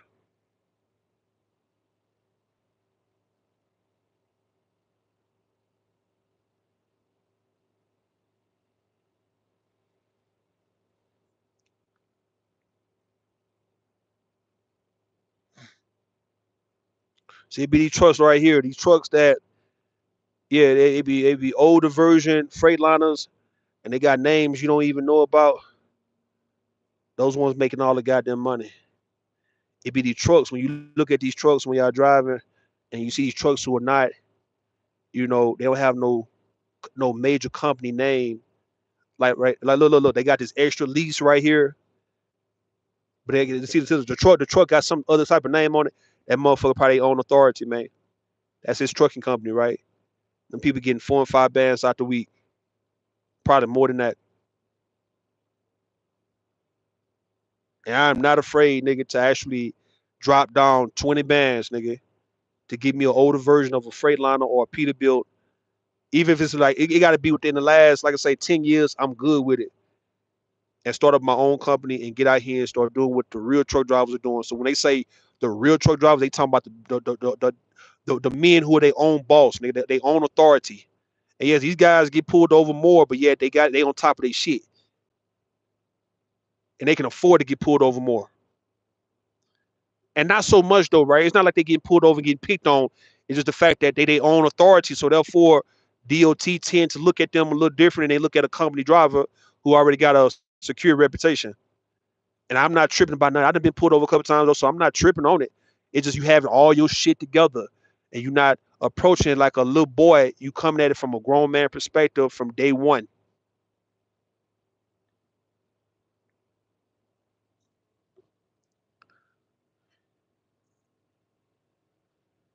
This dude got a bike. I ain't never seen a bike in front of a truck, bro. He got it. That's his own authority right there too. They got, let's say, trailers going for 15,000, and trucks, right? You talking about getting a brand new truck? It'll go for like 200, 300,000, like them Volvos, like 300,000, right? But if you're talking about getting older models with a lot of miles on it, yeah, they got ones you can get for like 8 bands, 10 bands, right? And if it's so 20 bands, if you get one for about 20 bands, 30 bands, you can get you a pretty good truck and it can last you a while, right? And of course, each tire, uh, each tire from when I went and got these tires changed, I think each tire go for 600 a tire. And I think you both change. You get you a routine maintenance every 3 or 4 months. But I think you're supposed to change your tires like I'll say every 2 years. So you got What's that? 1, 2. Uh, uh, uh.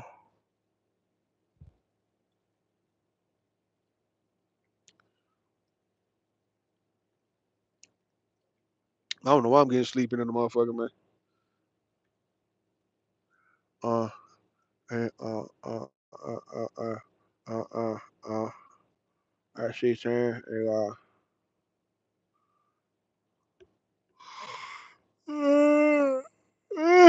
man.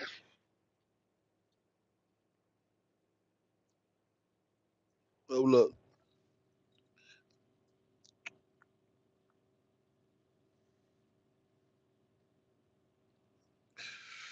Oh man.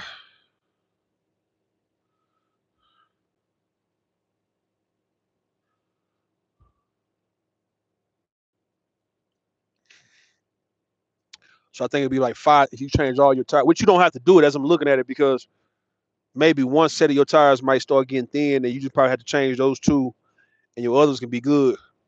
A few weeks ago I had to go change these steers on my other side. And it was just two of them. All the others got good tread on it. So that's how it normally work, man. You ain't got to necessarily change because you do all of them, it's gonna be like 5,000. But if you just do them two, it's like about 1,200, and that ain't shit. Your fuel, you fuel up, man, about 500. So you're talking about for every, when you fuel up, you got like a good 1,200 miles to run before you get empty. So you can run it. Let's say 500 for a 1,200 mile trip, 1,100 mile trip. Of course, you got to equate. You got to factor in, you using the air or the heat while you sleep and shit, man. But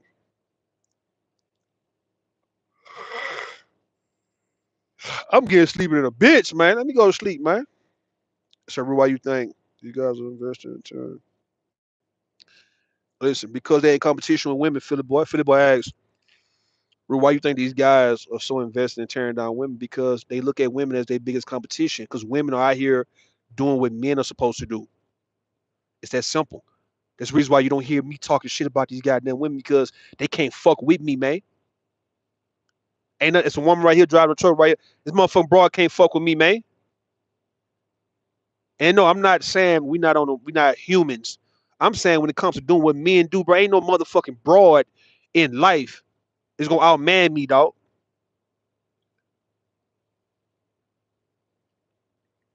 The shit come natural for a man, nigga. These women be struggling, and yeah, they make it work. Don't get me wrong. You gotta take your hat off to these women, though, Philly boy, who's out here grinding. But these women are doing what men are supposed to do. That's why they blaming the women because they feel like the women are outmanning them, dog, as a threat, and it makes them look bad as men, even though they want to be on some soft boy era shit, some drizzle shit. At the end of the day, Philly boy, they know that shit is not natural. That's unnatural, dog, for them to be getting taken care of by women and shit. Letting a woman be a breadwinner. Man, you got me fucked all the way. I be damn. See, that's a difference, dog. Can't no woman be doing for me like that, nigga. I would never allow for a woman to play with me like that, man. I'm sorry. You ain't taking care of me, nigga. You ain't spoiling me, dog. You ain't spending money on me, dog. And I'm letting you do that shit like I'm your hoe.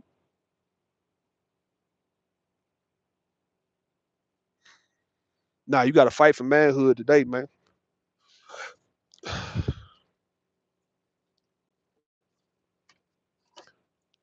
You said I swear you wouldn't be women. They losing, man. These women that look. If they losing, what the hell a man doing? You see, I give you that, right? Let's say they losing. They losing, right? You swear these hoes be winning, right? They stay broke. They broke. You talking about broke based on them not knowing how to manage money, or them guys, they gotta take care of everything around them and shit without the help of a man. Cause of course they'll keep you broke too if you got 3 kids and shit, and you got rent and you got a car note and ain't nobody helping you with the shit. So therefore you gotta take care of everything and everybody. Grocery, you gotta buy groceries and shit like that. If you're not on food stamps, you paying them rent, you paying a mortgage, car note. school clothes, school supplies, food. And like I say, you helping other family members also. You talking about broke in that way or broke because they just splurging on shit that they can't afford. 'Cause that's not always the case. If you talking about them going out to eat every now and then and spending some money on food with their friends, that ain't them buying an outfit, that ain't listen, man. We can't play it like that, bro. We can't play it like women, especially black women, are not really handling their business. And if they are not handling their business though, bro, because they don't know how to be men, they are figuring it out. They are trying their best, as I see, to do what men are supposed to do naturally. And if they're coming up short, what the hell can we say about it if a woman or a group of women coming up short of manhood? They actually are being forced to have to goddamn be men. People got to stop lying to black women, man. They rugged hell. Man, what statistic though, man? What up, King? What up? Saru, let's get it right.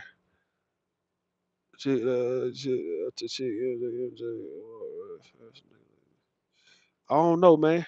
I don't think she'll walk right past you, dog. I mean, she ain't walk right past Daryl. So now we ain't gonna say that.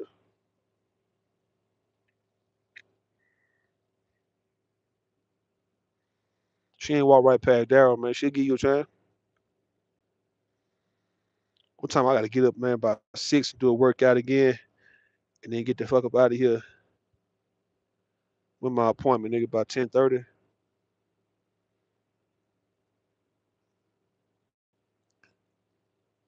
Y'all talking about stats, bro. You can't talk about the stats if you're not gonna talk about what influenced these stats, man. Because of course, it's kind of like this.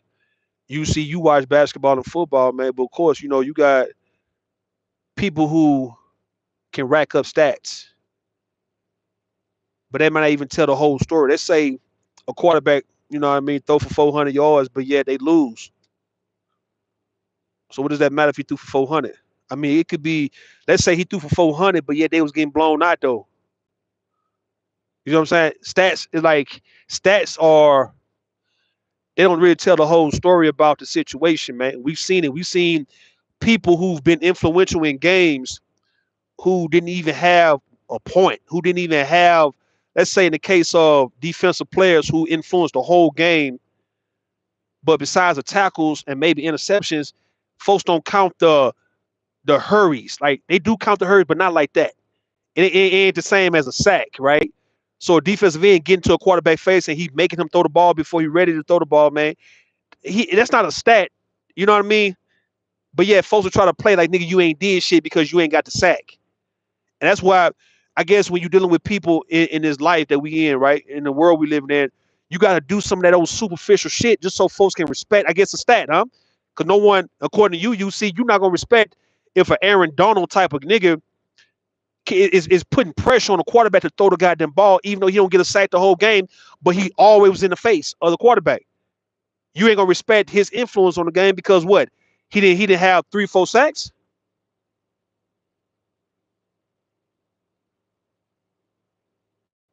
I done seen niggas like Tony Allen in the NBA, Tayshaun Prince, Bruce Bowen, James Posey, straight lock niggas down, bro. But they didn't have no stats. But nigga getting on Kobe ass, nigga getting on Kevin Durant ass, nigga getting on motherfucking Vince Carter ass, they getting on LeBron ass, right? Like niggas like Kawhi Leonard getting on LeBron ass, right? Fuck it, in the NBA Finals, right? Bruce Bowen against the Pistons, he started locking up Chauncey Billups for shit. He didn't get no stats for that shit, but he influenced the goddamn game. How that don't make no motherfucking sense though, man? Life, nigga, life, sports, all the same shit, bro. We talking about when you start mentioning stats. Like, all right, look at the stats. They broke. They the brokest people in the world, right? But you're not putting it in proper context. Like, all right, why they broke? If you saying they broke because when they get money, they wasting money at the strip club. See, the stats would, if the stats show that, then what your point would be a whole lot more relevant compared to if you saying that they broke because they got kids with no help from no nigga.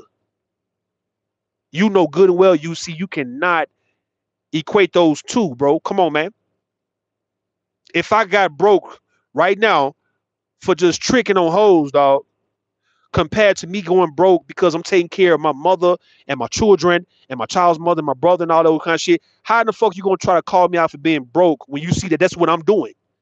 Compared to me going broke trying to keep up with a bitch, man. So black men had high unemployment rate.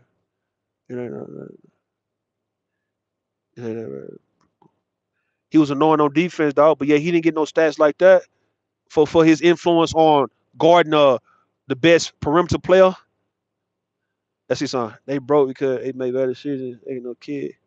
Okay, you talking about? So look, see everything you saying. Listen, bro, everything you saying. If you think everything you saying, you talking about a nigga being a part of that shit too. Okay, you want to give it at the woman open her legs up and she let a nigga fuck, right?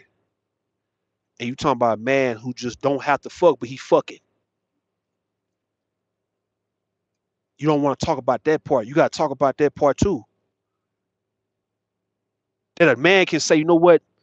You not in position to have no motherfucking kid, man. I ain't finna fuck you, man. Why a nigga can't say that? We talking about a man can say, you know what? I'm not gonna contribute to having no more babies because nah. See, the same thing apply when it come to me, right? When I say I'm not having no more kids until I financially where I need to be to where I'm gonna bring a child in the right goddamn way. That mean I ain't gotta fuck none of these horny ass women who's trying to fuck, man. I don't. Cause I don't wanna contribute to them stats that UC is talking about right now in the chat. Cause I would contribute to broken homes and single mother households and all that because I just want to fuck something. If I really cared about the stats though, right, I'll say, "Nah, man, I can't fuck these all these horny ass bitches want to fuck, man. Look at that. Man, I can't fuck them, man, because I'm gonna get them pregnant." You make sure they say you treat black women like they baby. Nah, ain't like them. They ain't babies. Well, we got grandmas out here, right, doing bonus dying, right? But those things like, well, it's one educated. They responsible for their own life. You're right. The education, when they talking about the educated, bro, it's pretty much talking about it's just they doing shit that they pretty much saying that if they can do it, why in the hell why can't black man do it? Why can't black men do it, man? When they bragging about what they got, they pretty much telling black men there's no excuse for why they ain't getting it. Same thing we'll do to each other, bro. Same thing we'll do as men to one another. You have a guy who getting out of prison, he get on his feet within 3 or 4 years, and then you can just say, you know what, nigga, I did time in prison. I did 15 years in prison and got on my feet. And he pretty much saying, why in the fuck you free world niggas ain't doing shit with y'all life, man? Why a free world nigga who was free the whole time I was in prison, why in the hell he didn't take care of his while I was in prison?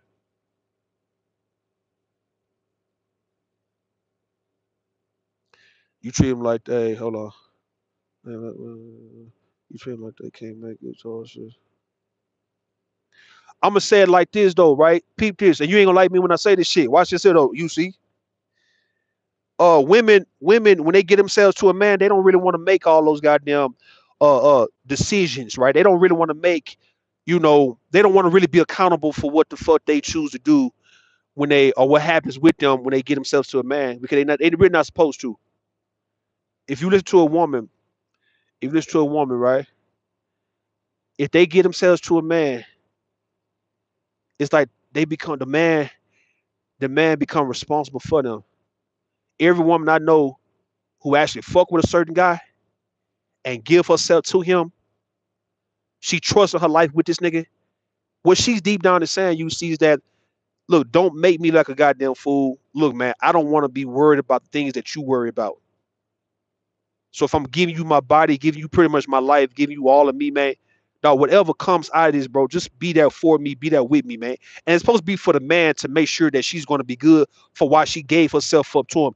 It ain't got shit to do with her being a child and her being educated and all that, nigga. But deep down, these women, They don't want to have to be responsible for everything that comes from them for why they gave themselves to you. It's kind of like you the architect of this shit. You get what I'm saying? You the architect, bro. You the builder, man. You're the one who you the artist. You the one who needed a canvas, a muse. It's like, and she became that for you. She's the material, the raw material, whatever it is that you need to get some shit going, bro. She just became that for you, and you just became responsible for what you created. And I understand we want to use this, you know, hold these women accountable all the goddamn time. But I'm telling you, when you understand what I know, it makes sense why a lot of women don't want to be accountable because they don't really have to be accountable for what they choose to do for a man who they actually fuck with. And when they get themselves up to that man, it's for that man to be responsible for her, dog. And I know that for a fact. Many women have told me when I done broke it down to women, they've told me I was right. Which one is it, right? A black woman smart? Is that for too dumb? Nah, nah, it ain't about them being too dumb. Listen to what you're saying right now, right? Let's say it like this, right? Let's say you got a homeboy, and your homeboy, he's more of a business-minded guy. He the one who got the vision, right? Just like how you see a lot of these rappers and a lot of these men who come together, but it's always this leader, this one head guy who got the vision, who got the money, and everybody's gonna support him. So it's gonna be things that he's going to take on that other folks may not take on. Other folks might just support him and just be willing to work for that nigga, but do not want to take on the business of it, bro. This one guy told me this shit one day when I was in this school, and he said, "Look, man, if you were to start out a company, I'll just come work for you. You got folks who feel that way. Everybody not meant to so-called to be the so-called boss, right? But in the case of a man who feel like he deserved to have a woman, it's like you put yourself in a boss role, whether you like it or not. If you feel you deserve pussy, you are saying that you're responsible for what comes out this pussy, nigga. What happens to this body? This is the reason why when I had this conversation with Pastor about at Hood Conservative, right, a few months ago, and I was driving through Pennsylvania, and I'm like, yeah, man, if you fuck around and get a woman pregnant and her body kind of get out of whack based on her giving birth to your child, man, yeah, you owe it to that woman to get her back in shape, man. You owe it to her, man. If she going, bro, if she actually agree to work out with you, you owe another year to actually get her back to where she was before she used her body to give birth to your baby. That's if you want the baby and you actually, was one begging her to have your son and shit, and you just had to keep fucking and all that shit, and she just went along with it. Yeah, all right, man. Yo, yeah, you owe it. Of course, what I'm saying don't make sense. It ain't gonna make sense to you, dog.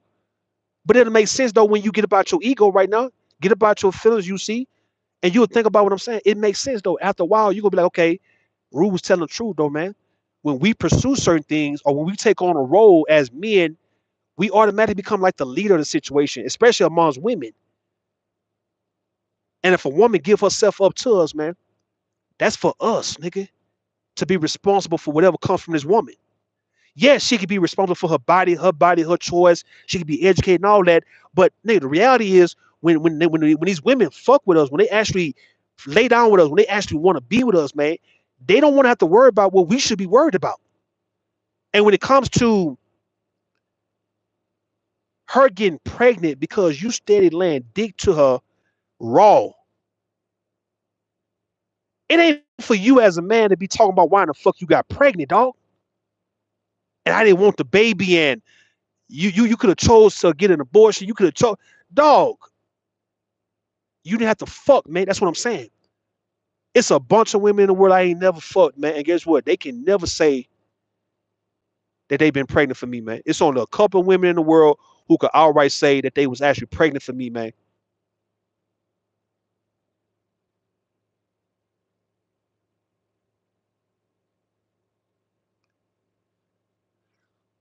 It's only a couple. It's about 4 women in the world who can say that they actually done been pregnant for a nigga.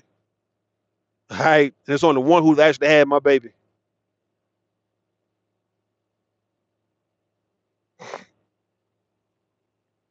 You see where I'm at? Yeah, it could, you being technical, right? Yeah, it's her body, man. It's her body. It's her body. But yeah, when she give it to you, that's your body, nigga. Yeah, she can run that. It's my body. But deep down, women can run that because people allow them to run that. But when they actually give their body to a man, bro, nigga, they know. We all know, man. Even though we don't want to have to always admit to shit, but we know what she's saying is that, hey, it's her body, but nigga, she's saying, nigga, I can do whatever I want to her body. I can have her body the way I want it. And whatever comes of this, nigga, I cannot act like I'm not responsible. Especially if, let's say, she gave you her body, you get her pregnant, and now you abandon her and the baby. For what though? Because it's her body, huh? That's what you gonna run with that. So that's that little boy shit you talking about. That's the reason why a lot of you niggas not built to be men, bro. As I see, you're not built to be men for why you make the excuses you made. Because I promise you, when it come down to taking on responsibility, you ain't caring about all what society is telling you to care about. You looking at the obvious. Like right now, if you know right now, you see that it's somebody in your family who needs some help and you can help them, man. You don't need for, you know, people to have to come and tell you all the time that they need some help. You can just go help them. So do you need you see, do you need for your mama to tell you that she need a new washer and dryer, man? And you over there and that motherfucker broke, man, or she need a new refrigerator, bro, and the shit like 1,200. You telling me you need her to tell you? You over there every fucking weekend, dog, and you need your mama to tell you you got the money to do it, but you need your mama to tell you that she need a new refrigerator, huh? Why she gotta tell you that, man?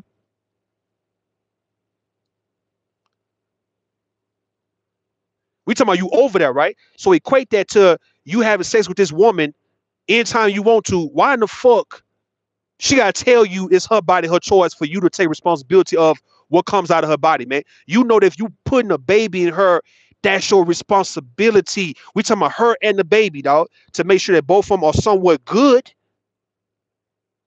You can't add like a lame, add like as if you deserve to get free pussy, and you can just nut up in the goddamn chick raw, right? And then when she tell you she pregnant, you talking about that was her choice and why you weren't responsible to protect yourself. Man, shut the fuck up. I don't want to hear that shit, man. What up, for full circle? What up, OG? What up, what up?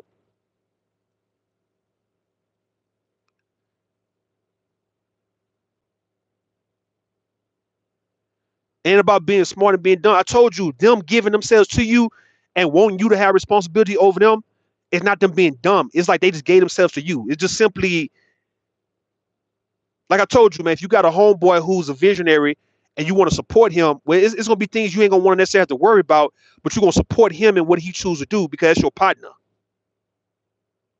So if he know, okay, I got UC with me, man, he gonna ride with me on this shit. That means it's up to him to make sure you don't get hurt.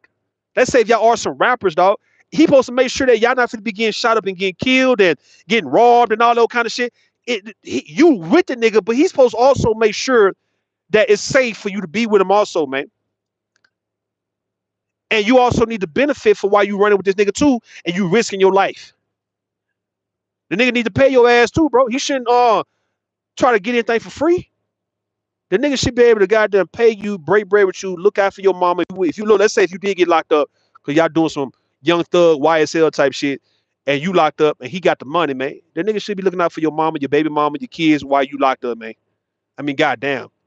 Cause you ain't gonna have no understanding on why the fuck you gave your life and gave so much of yourself to this nigga, to your partner, and you know y'all was probably doing some criminal shit or y'all wasn't doing everything right, and now you got to go to jail for about 2 or 3 years, and yet he don't give a fuck about your mama or your baby mama or your goddamn children and shit while you locked up. You gonna feel the type of way about it. And yes, we can say, well, bro, you was responsible for your actions. Yes, you are. That's why you in jail right now, nigga. But you did that for your partner. You doing these things for your partner, nigga. And for a nigga to not understand when you hear some of these guys like a Jim Jones, when Jim Jones would get on, was he on Drink Champs? He was on somebody. He started crying, talking about Dipset, talking about how he gave himself to the Dipset and how he was loyal to him and he fucked with him. You can understand, okay, bro, yo, we know you was responsible for your part, but we understand what you're saying about how you fuck with these guys and these your people, these your family. And nigga fuck you over like that, nigga, yeah, you ain't gonna like that shit. You're not. Ricky Long, what up, Ricky Long? So she had no responsibility to pick responsible for. Now she got responsibility to pick up. It's her job when it comes to laying down with the right guy, the guy who actually would be there for her if she were to get pregnant, man. Yeah, it's her job to make sure that this nigga right here is somebody who I should have a baby for. And let's just say she chooses to pick a guy who she just turned on by. All right. And if you want to simply say she deserved whatever she get if he's not going to actually be there for her because she picked the wrong nigga, then she's paying for it, right? So you see, can you acknowledge the fact that the women who chose wrong, they are actually paying for it? It don't matter how much they complaining and crying about the shit. They paying for the shit. All the single mamas y'all niggas talk about are paying for their bad decision and choice of picking up the right baby daddy, nigga. What are we saying? Why you trying to make it seem like they getting by and getting away, you know what I mean, from paying for, their mistakes, man. They are paying for the shit, nigga. They want to be single moms, right, though, is my point. I don't think they want to be single moms. I think they just left to be single moms. I don't think they want to be. Now, you got some women, small percentage, right, who just actually want a baby and may not want the nigga around, or she just want a baby. So she ain't even tripping about the father not being around. And those women are not complaining about being single mothers, though.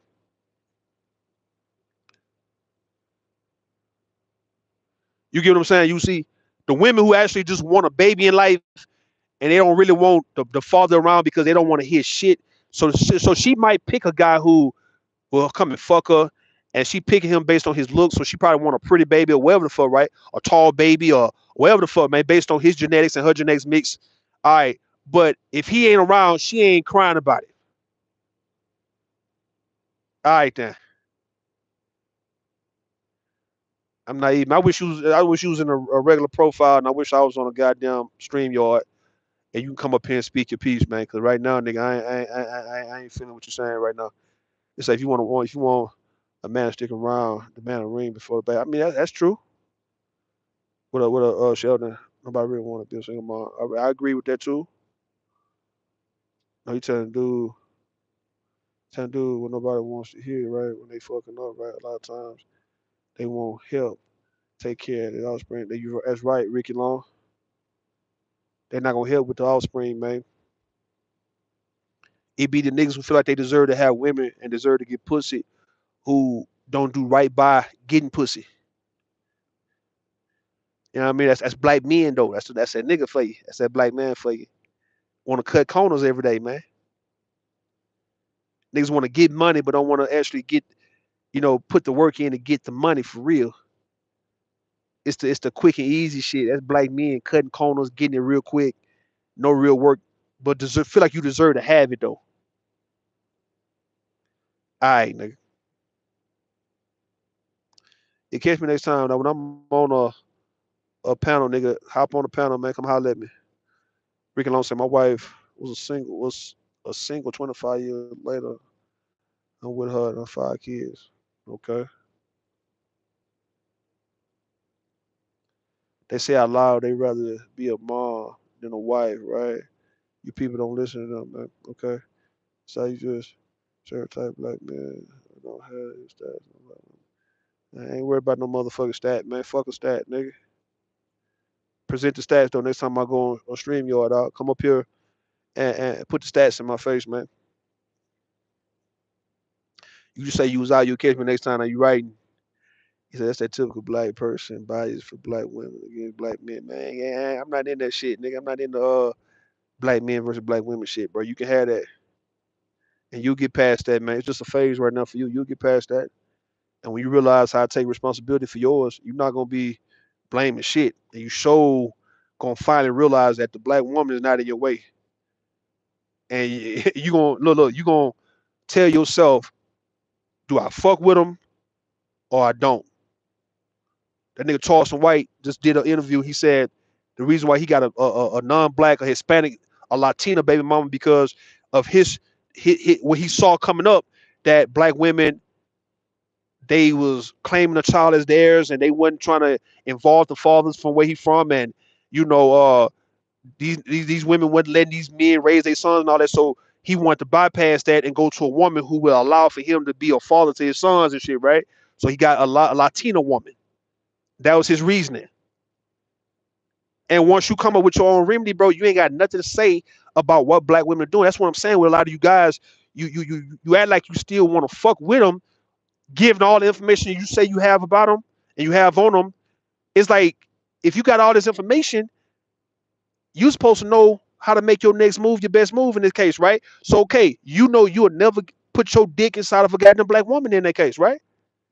If what you see is saying full circle and Ricky Long, if what you see is saying, if he's standing true to it, if he's passionate about it, then we ain't got to ever worry about you see having a black baby mama, right? Well, when he just move on with his life and not sit here confused trying to make points and trying to make sense of what black women are on doing and how they not responsible and how they want to be this and this and this. Wouldn't he relieve himself of that type of worry and stress and say, you know what? Since I know this shit, man, about black women, I'm gonna bypass that, man. I'm not gonna even entertain that shit because I already know. Create your own world. Wild dads who abandon their responsibility never had held accountable exactly because they are there, right? Break the cycle of being an example. By being an example for present day, that's facts. I'm not confused at all, right? You the one making black women victim. All right then. All right, if I want to make them a victim, and if you don't want them to be a victim because you don't like their position as, let's say, mothers or just people who's living, right? You see, you ain't got to ever fuck with a black woman ever again in your life, man. To where you ain't got to even worry about what they be doing because that's not your world no more.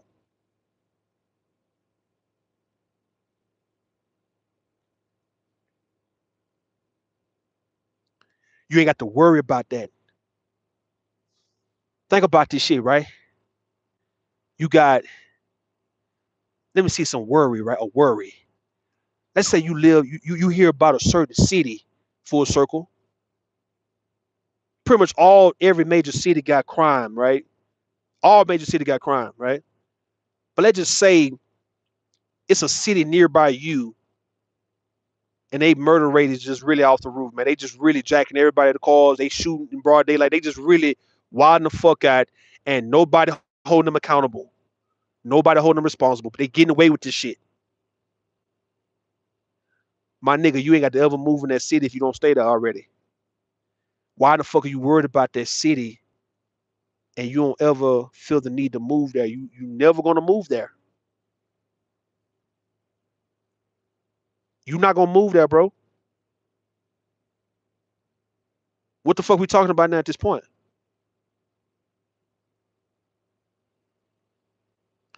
You say I date black women, but I date mature, responsible. All right, fine. So there you go. You date mature, responsible black women. So why are you so focused on the irresponsible ones? If you got to make it make sense of what you're saying right now. You see, if you date the responsible ones, why are you worried about the irresponsible ones? If you date bad bitches, why are you worried about fat bitches? If you date clean women, why you worried about nasty ass women? Why y'all be so focused on the things you deem to be so negative unless you a negative person your goddamn self? How can a nigga tell me you would date responsible and mature goddamn women, but got a hell of a conversation about irresponsible, immature black women, and you not shining no light on all the women you dated who's mature as fuck, man? Why in the fuck I'm not hearing about how the mature black women get down in the chat? Why you not telling us how the mature black women how they move? Can you do that for a second? Give me for the next 2 minutes, dog. Can you just type while you typing your ass off in my shit, right? Give me give me all the good qualities and all the things we need to know about the mature black woman, the responsible black woman. Can you give us that for about 2 minutes? I think you do a black woman harm by making them sound like that. Okay, then. So speak on the women who are not helpless, that they're not babies, that they're not goddamn victims, that they're not irresponsible, that they're not baby mamas, that they're not ratchet, ghetto, that they're not in the middle of the street fighting, that they're not just fucking everybody, that they give can you give me some insight on the goddamn mature black women that you date so we can not worry about the bad women that you don't want to date? Okay then, all right. So now I'm asking you, speak on what I'm speaking on right now then, right? Speak on the mature black women that you fuck with. Tell us what they do that the irresponsible women don't do so we can understand where you're coming from now. I already did when I told you, hey, black women who are grown will laugh at what you. All right, then, cool, cool, cool. So you talking about what they'll do based on what I'm saying, fine. Because what you saying is they would laugh based on me making the bad black woman a victim and a baby. So fuck what I'm saying, dog. You have the floor right now to let it be known about the great qualities of the mature black woman. Compare and contrast right now. You have the floor. Don't talk about what I've been talking about the whole time or what you said before, right? We talking about now the mature black women who do not play crackhead games like these ratchet assholes, man. I told you for one, they wouldn't have a baby without a ring. All right, there you go. All right. So they won't have a baby without a ring. That's cool. That's a good one. Keep going.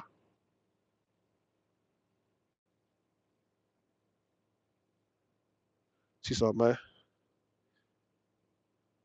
Second, right? They would pick a man they know is responsible. That's there you go. All right then. Keep going.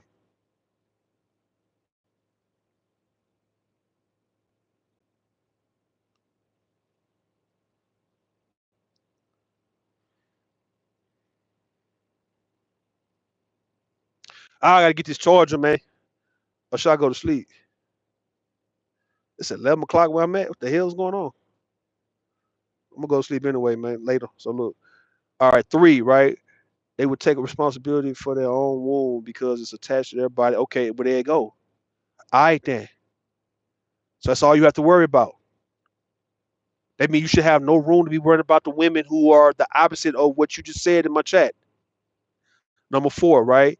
They're not going to blame a man who everyone can see is trash. All right then. Put more focus on those women and fuck worried about the women who are not like that. But just like every other person who's negative around this bitch, it's kind of hard for you to ignore the negative traits in people.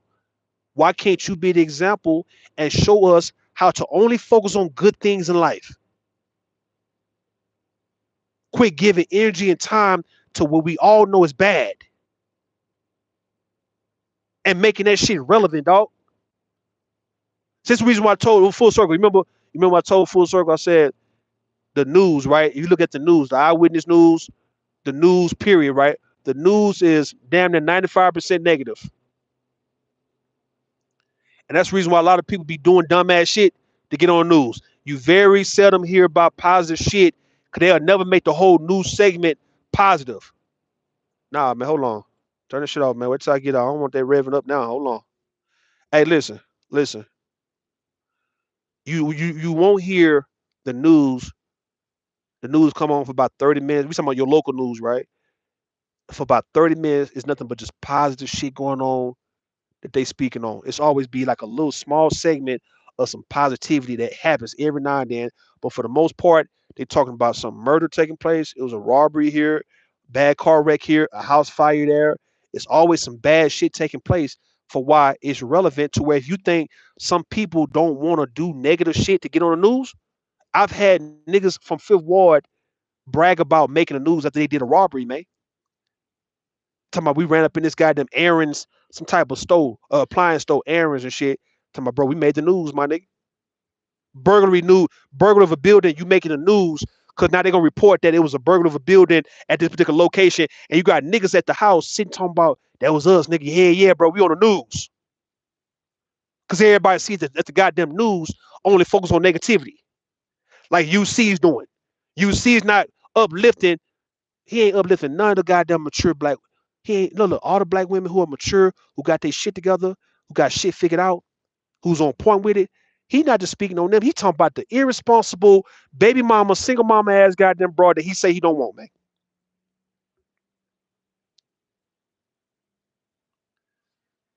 I can focus on the good though, man. But for the most part, in the panel, you just can't focus on the goddamn women who don't want to be responsible and accountable, and worry about they body, they choice, and all that. Man, look, you could have started off the panel. You could have started off in the chat by saying, "Look, hey man, I done ran across 3 or 4 women, all making good money, all got them a house, all got them a wedding ring, bro.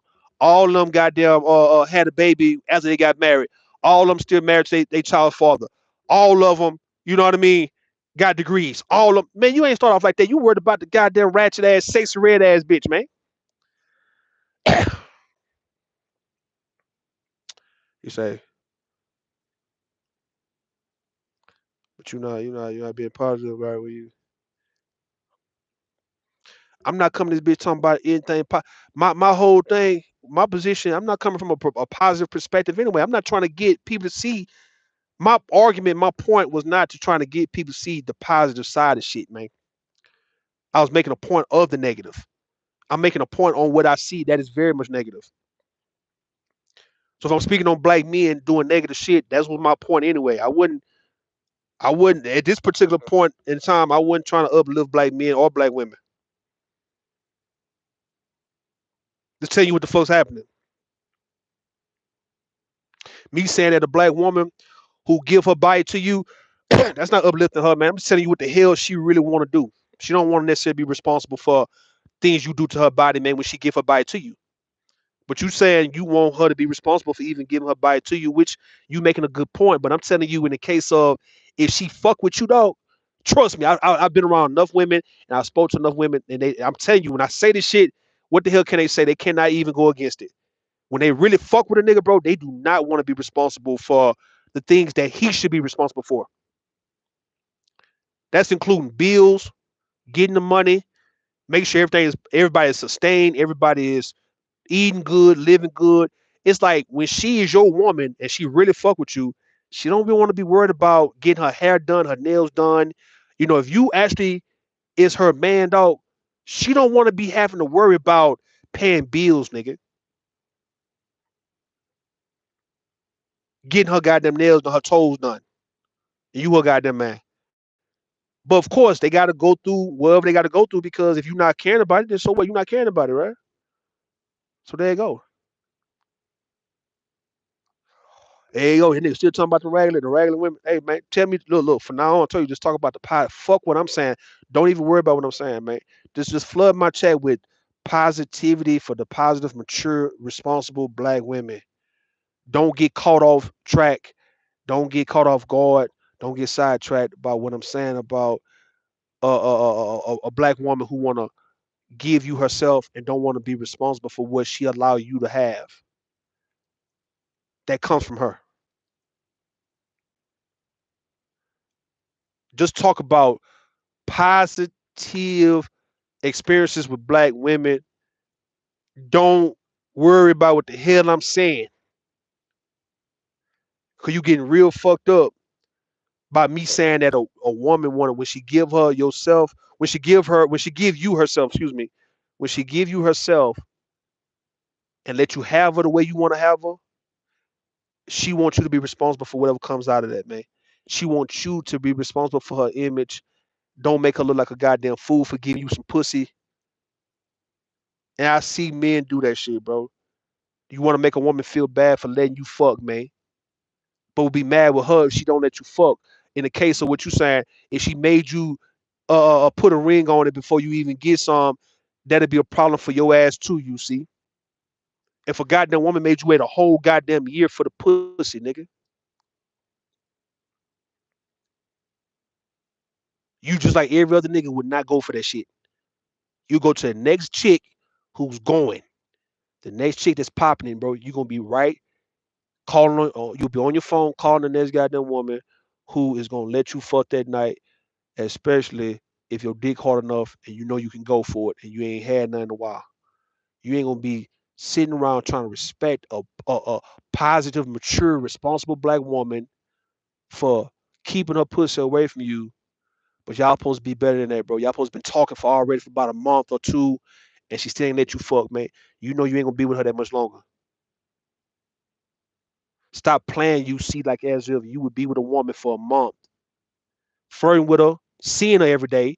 You can touch her, you can kiss on her, while your dick getting hard, while you kissing all up on her and grabbing all up on her and shit, but she telling you, you got to put a ring on it after a month of knowing her, or after a month of even talking to her before you can fuck, nigga. And you know these women are fucking like it ain't nothing. They fucking, bro. And that's what niggas require, nigga.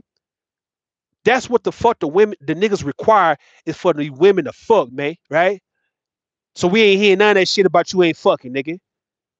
Yeah, we'll go 2 weeks, man. Maybe a month. I gotta put this shit on charger, man. Hold up, man. I gotta put this motherfucker shit on charger. Hold up. Cause that shit. Ah,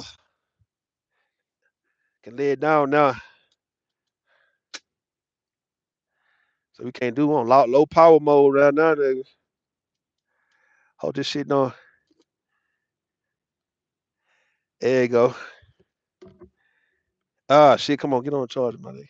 There you go. We at 21%. That nigga UC acting like Philly boy. UC acting like he gonna be with a chick, seeing a chick on a regular basis and shit. We talking about in private, bro. In a car, in her house, in his house, right? For a year straight. And he gonna hold her accountable and make her live up to the standard of a mature woman who's not gonna let a nigga fuck until he put a ring on it.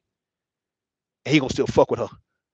Cause he value her position and shit. Nigga, you got me fucked up, nigga. That's why your ass ain't typing no more in the chat, nigga. God, I want to see if you got it in you to be one type of men who could go a year of being with a woman on a regular basis, and yet your dick hard in the motherfucker, and she playing with you, teasing you, you teasing her, and y'all going at it, and it's that time, nigga, and she ain't giving in because you set the standard, talking too much in my goddamn chat, talking too much about the goddamn irresponsible black woman because she let you fuck, nigga. You want to make it sound as if she's irresponsible for letting you fuck type shit, knowing good and well you require to fuck, or you ain't gonna want to be with a goddamn ass. As soon as she take that position of, nah, nigga, you ain't gonna be able to get this one until you put a ring on it. You ain't gonna want to fuck with her, man. That's that disingenuous shit. I hate you niggas, bro. When you niggas be playing games on YouTube, like as if you can respect boundaries and standards of women, knowing good and well after 2 or 3 weeks, if she ain't going, you about to go. All right, then full circle. Why the fuck the nigga playing with me like as if this goddamn nigga will actually be with a woman? He'll be with a woman. Let me turn the AC on, right? He'll be with a goddamn woman who holding out for 6 months. Holding out for 6 motherfucking months, man.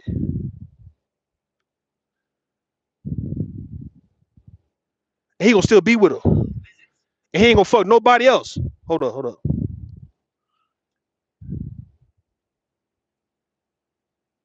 Come on, man. Come on, man.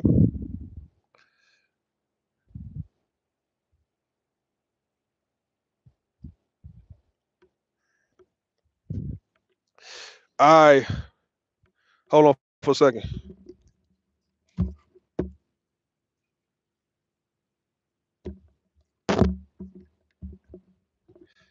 Hold up. All right, man. He disingenuous. That's why his ass gone. He disingenuous, dog. He the main one running his mouth in my chat talking about how these women are irresponsible for letting niggas fuck, man. And like I say, it's these niggas. What's up, Bon Cherry? What up, what up? It's these niggas be on this bitch lying, dog. Full circle. They want to blame the woman for giving her pussy, knowing good and well if she wasn't giving her pussy, he wouldn't even want to fuck with her. But you got a nigga talking about these women need to hold out until a nigga put a ring on it. And he only trying to apply that to the baby making process, to the actual her getting pregnant, like as if sex is not always reproductive, bro. Sex is always reproductive, nigga. What you saying, man? We just do it for recreational purposes, man. Every time you have sex, it's reproductive. It's a reproductive act. He only equating that shit to the baby side of it, not to when he want to get his rocks off and get his nut off. He want to equate to, oh, she supposed to just wait till she get married and shit to have a baby. But nigga, when you fucking her raw, anyway, nigga, she can get pregnant any goddamn time, bro. So now if she tell you, okay, well, since I know we're gonna be having sex raw eventually, you got to put a ring on it, and you got to hold up for about a year. Even though, even though, even though we're gonna be seeing each other, we're gonna be going out, we're gonna be hanging out and kicking and doing all those shit, but you got to hold out. I'm gonna make you hold out for a year until you're ready to put a ring on it, and then you can fuck me raw as all you can, right? Because I don't want to have no, I don't want to fuck with condoms on. Fuck condoms, man. And you see no good and well, just like every black man, we only gonna go so long with a goddamn condom, bro. We not fucking with a condom for a year. If you fucking the same chick, bro, you're not gonna fuck her for a year for a condom with a condom, bro. You're not. After the second time, nigga, you gonna take the condom off, nigga. If not the second time, you dealing with a woman and you know you messing with her for about, let's say you've been having sex with her for like at least a month now, bro. You know, nigga, if you done been on a consistent basis having sex with a woman for a month, you know you ain't wearing a condom the whole month. That whole fear of going inside a raw pussy, nigga, went away when you ate the pussy and realized nigga ain't nothing happened. Let alone you tap your dick on the pussy, nigga, and you didn't get no breakout, nothing like that, nigga. Let alone you stuck that motherfucker in, you put your head in, and then you just snuck it on in all the way in and shit, nigga. And nothing happened to you. You didn't get sick. Your dick didn't flare up. None of that shit, right? And after that, you just steady kept fucking her. This is after the second time you fucked her, man.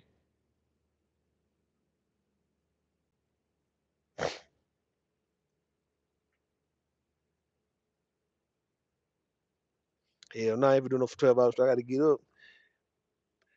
Only because I want to work out again in the morning, man. And then other than that, I can just sleep in. 'Cause my appointment is like 10:30. It's mountain time. I'm on mountain time right now, though. So, hey, man, I hate these niggas coming in my chat playing this. It's like you playing this game like you not responsible for why a woman is pregnant. It's like I hate this shit. I just hate. Look, we can just be putting all the whatever accountability you want to put on her, right? Let's say maybe the way she raised children and shit. If you want to say she's accountable for raising her kids to be, not. Let's say that she ain't teaching the kids how to read, or she ain't teaching the kids how to wash dishes, or how to clean their room and fix they, do they, make up their bed and all those shit. You can say, well, why you ain't showing him at 3, 4 years old or 5 years old, how to make his own bed up, man. The little bit of ass bed he got. Why he ain't? You show him now. Why you still feeding him this shit? Why he ain't eating his own goddamn food from his own plate and shit? You know what I mean? He 3 years old. What the fuck? Or why you still picking his ass up when he 5 or 6 years old? Why he let him walk? So you can go at a woman on that and say, you know what? He can be bathing himself. He 10 years old. You ain't got to be bathing him no more. He 10. Or he pilot trained. All right, he 3, 4, 5 years old. He should be pilot trained. Why you ain't talking about the pilot? Or why you ain't taught him to be pilot trained right now? So if you want to come at her from that and say, look, you ain't doing this part as a mama to your child, man, that's one thing. But for why she had the child, bro, you trying to put that responsibility on her for why she had the child?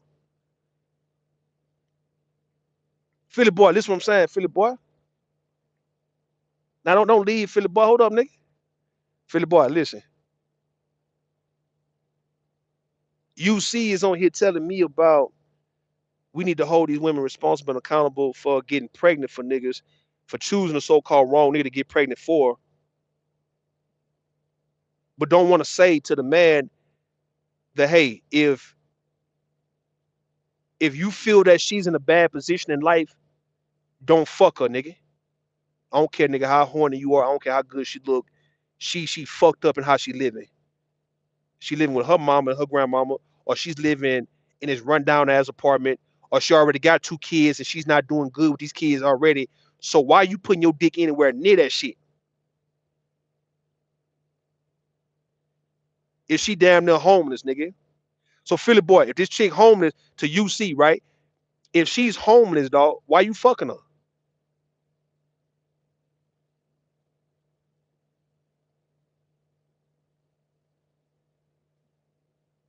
Confused, man. I'm trying to get this understanding, bro. If she broke, ain't got no goddamn money, working at McDonald's or Wendy's, Burger King, Chick-fil-A, Walmart, why you fucking her then, bro? If that's the case, why you fucking a woman who's 30 working at Walmart in that case, right? Which is nothing wrong with working at Walmart.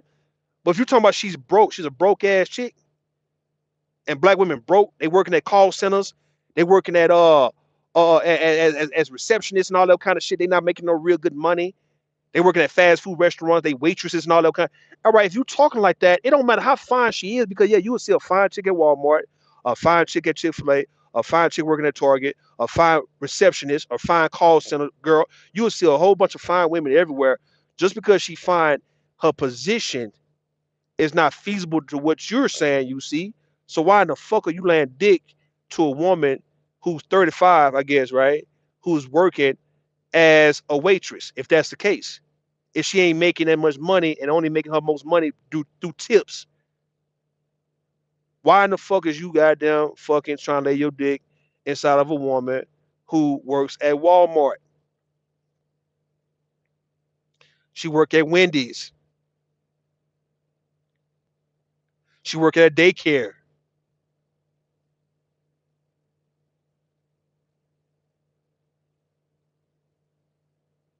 Right. If you're not in a good place as a man, you shouldn't have your D nowhere near that woman. Thank you. If you're not in a good place as a man, or if she's not in a good place as a woman, you should not contribute to the broken home of the black community anymore.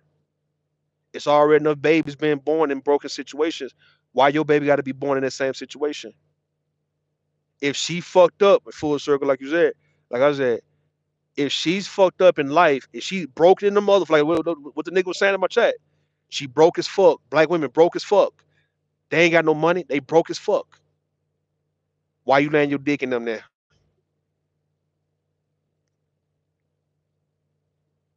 Niggas want to play games, dog. It's like this.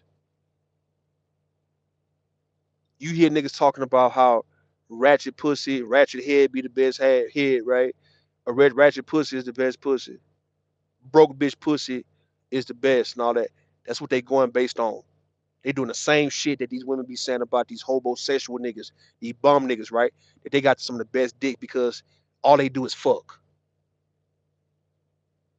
These niggas are the same goddamn women they complain about, man. You same niggas will fuck with them project ass hoes because they twerking and they shake their ass on Instagram and they ain't hitting on shit. They ain't talking about shit. They house be dirty in the motherfucker, man. They living fucked up, but they got some of the best pussy and some of the best head, nigga. And you fucking them. And you want to talk about the outcome of the shit. But you chasing this thought ass bitch around though, nigga. You know this bitch ain't hitting on shit, but she got a big ass booty, a nice little body, so you gotta fuck her. And then you get on this bitch like UC talking about they choosing to be single mamas and shit. These hoes talking about these hoes broke as fuck. Nigga, you got me fucked up, man. And want to say that I'm disparaging men when I say that these women don't want to be responsible for when they get a bite to your ass, nigga. They want you to be responsible for that because they gave themselves to you. It's like they gave themselves to you. This was your plan. This was your pursuing. And they gave up and gave it to you. And all of a sudden you want her to be responsible for what comes out of her, man, right? Now, nigga, you responsible for that shit as a goddamn man. How is that so hard to understand?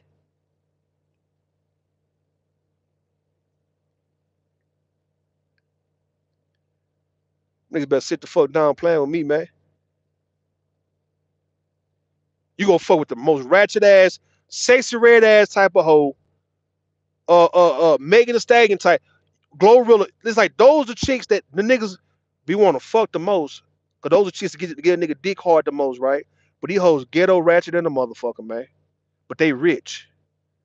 But take away their money, They be the same old chicks in the hood that every nigga want to fuck because of how they look. Look at all the motherfucking women, dog. These female rappers. All them female rappers can fall into the ghetto fine category, man. Right? Take away their money. Niggas like UC are the main ones trying to fuck them. The strippers, the OnlyFans hoes, the Instagram hoes, these chicks that's twerking, these chicks that got them shaking ass everywhere, man.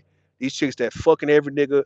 It be these UC niggas be wanting to fuck them, and then when they fuck them, they want to blame the women for letting them fuck. And if they get pregnant, they want to blame the women for not picking the right nigga to have a baby for when she let UC fuck.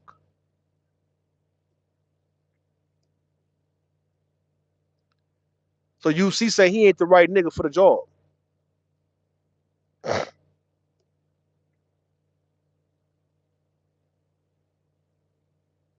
These niggas are not chasing out the. I'm trying to find these women that everybody know, a younger woman, right? They not really chasing after Candace Owens like that, man. You see not running after Candace Owens. They'll say, "Oh, she married a white man." Okay, nigga, why you didn't get in before that white man got in? Those women in Congress like Ayanna Presley, who else, man? Them other younger women that's coming up, man. These younger women who are entering politics and shit, they become like little mayors of little towns and shit like that. Uh, uh, uh, uh these little young women who graduating from medical school and law school, and they in their 20s and shit. These niggas not chasing after these goddamn women.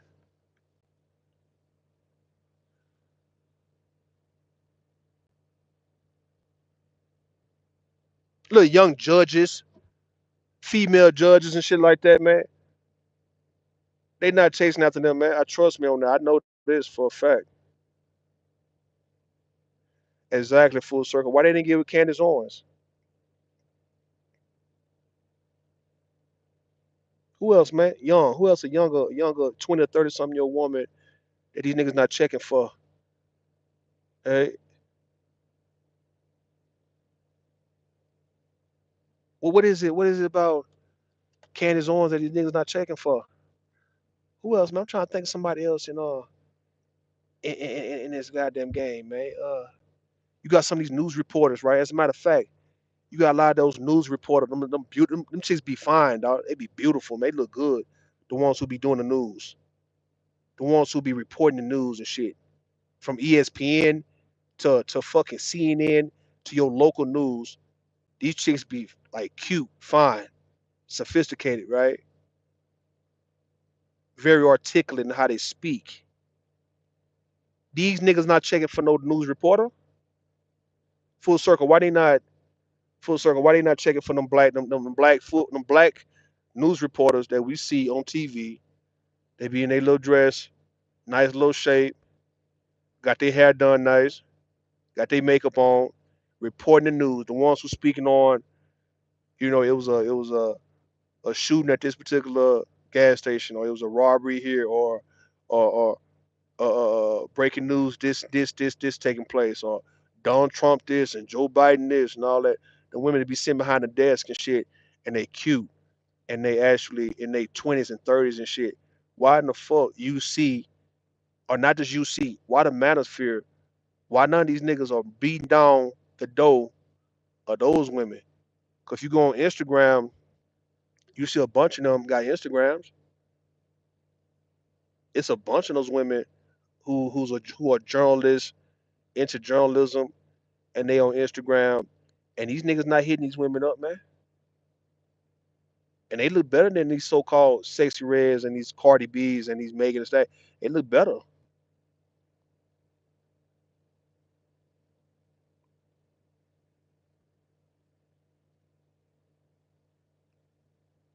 Nah, cause they don't think they got exactly. They ain't got no comment. Hey, you go Philly boy.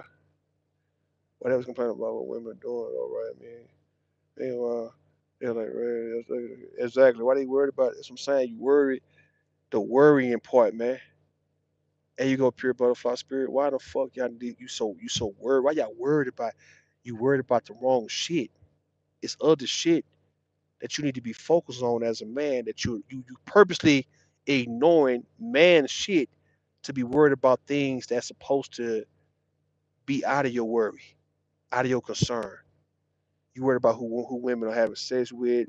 You worried about women going to school to get their education. Why in the fuck, as a full grown ass man who ain't got shit to his name, you be so concerned about what the women are that doing and they being productive?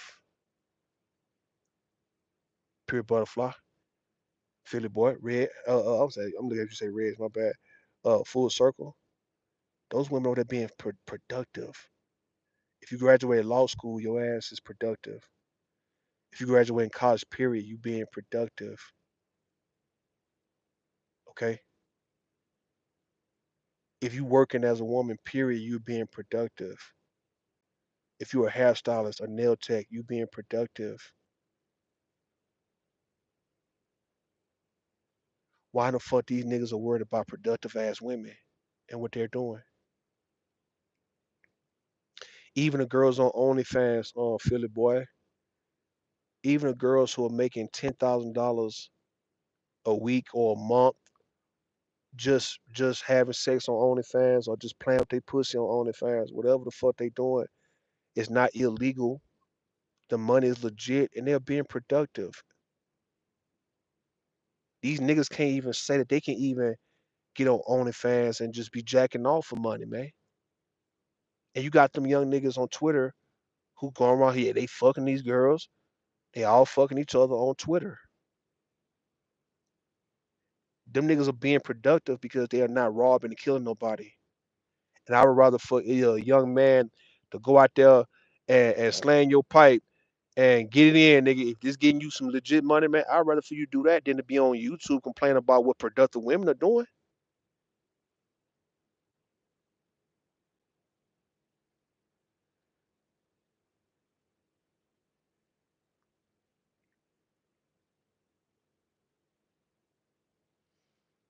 Man, that dude probably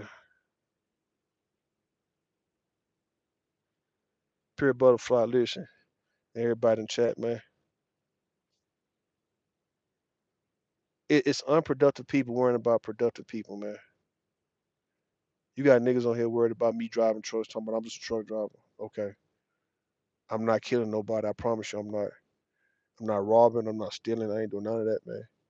And I'm making more money than Gabe per week. Francis, right? And that's what y'all worried about. You worried about that shit. I'm being productive. You guys are being productive, man. What's the goddamn problem? So, what they forget? You truck driver. I bet you had a phone call women I charge include. Exactly. I'm just driving. I'm just driving, man. That's all I'm doing. I'm not doing nothing really special. Just driving, dog. Taking one load from here to there. Getting them people they shit, man. That's it, dog. To keep this shit running. Keep this business, keep this industry running, man. That's all I'm doing, man. Just taking my shit over there, man. I ain't doing nothing real special, man. I don't think some black people don't want to see black people really move up or just do anything positive, man. It's like 'cause we come from negativity. That's the cold part about it, man. And just make a nigga feel some type of way like, well, goddamn, everybody all of a sudden want to start doing positive, productive shit. Now, when it did, I didn't get the memo. When did this shit happen? Boys ain't get the memo. You see what I'm saying? Full circle. They ain't get the memo. Black people getting off that fuckery and saying, nah, we finna go do something, man. Cause nigga, we been doing this shit too long and ain't nothing coming out of that. And we getting too old playing game. Boys didn't get the goddamn memo. They ain't get the memo, kinfolk.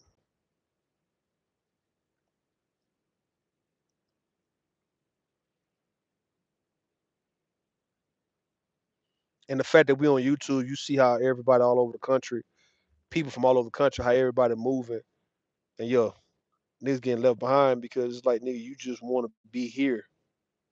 Okay, you done gave this like 3 or 4 years of your life. Now it's time for you to do something a little different. And if you don't want to, don't get mad at nobody else for wanting to do something different. I forget about this month. I gotta go to sleep, man. Let me get up in the morning, yawning, man. I'm gonna holler at y'all later.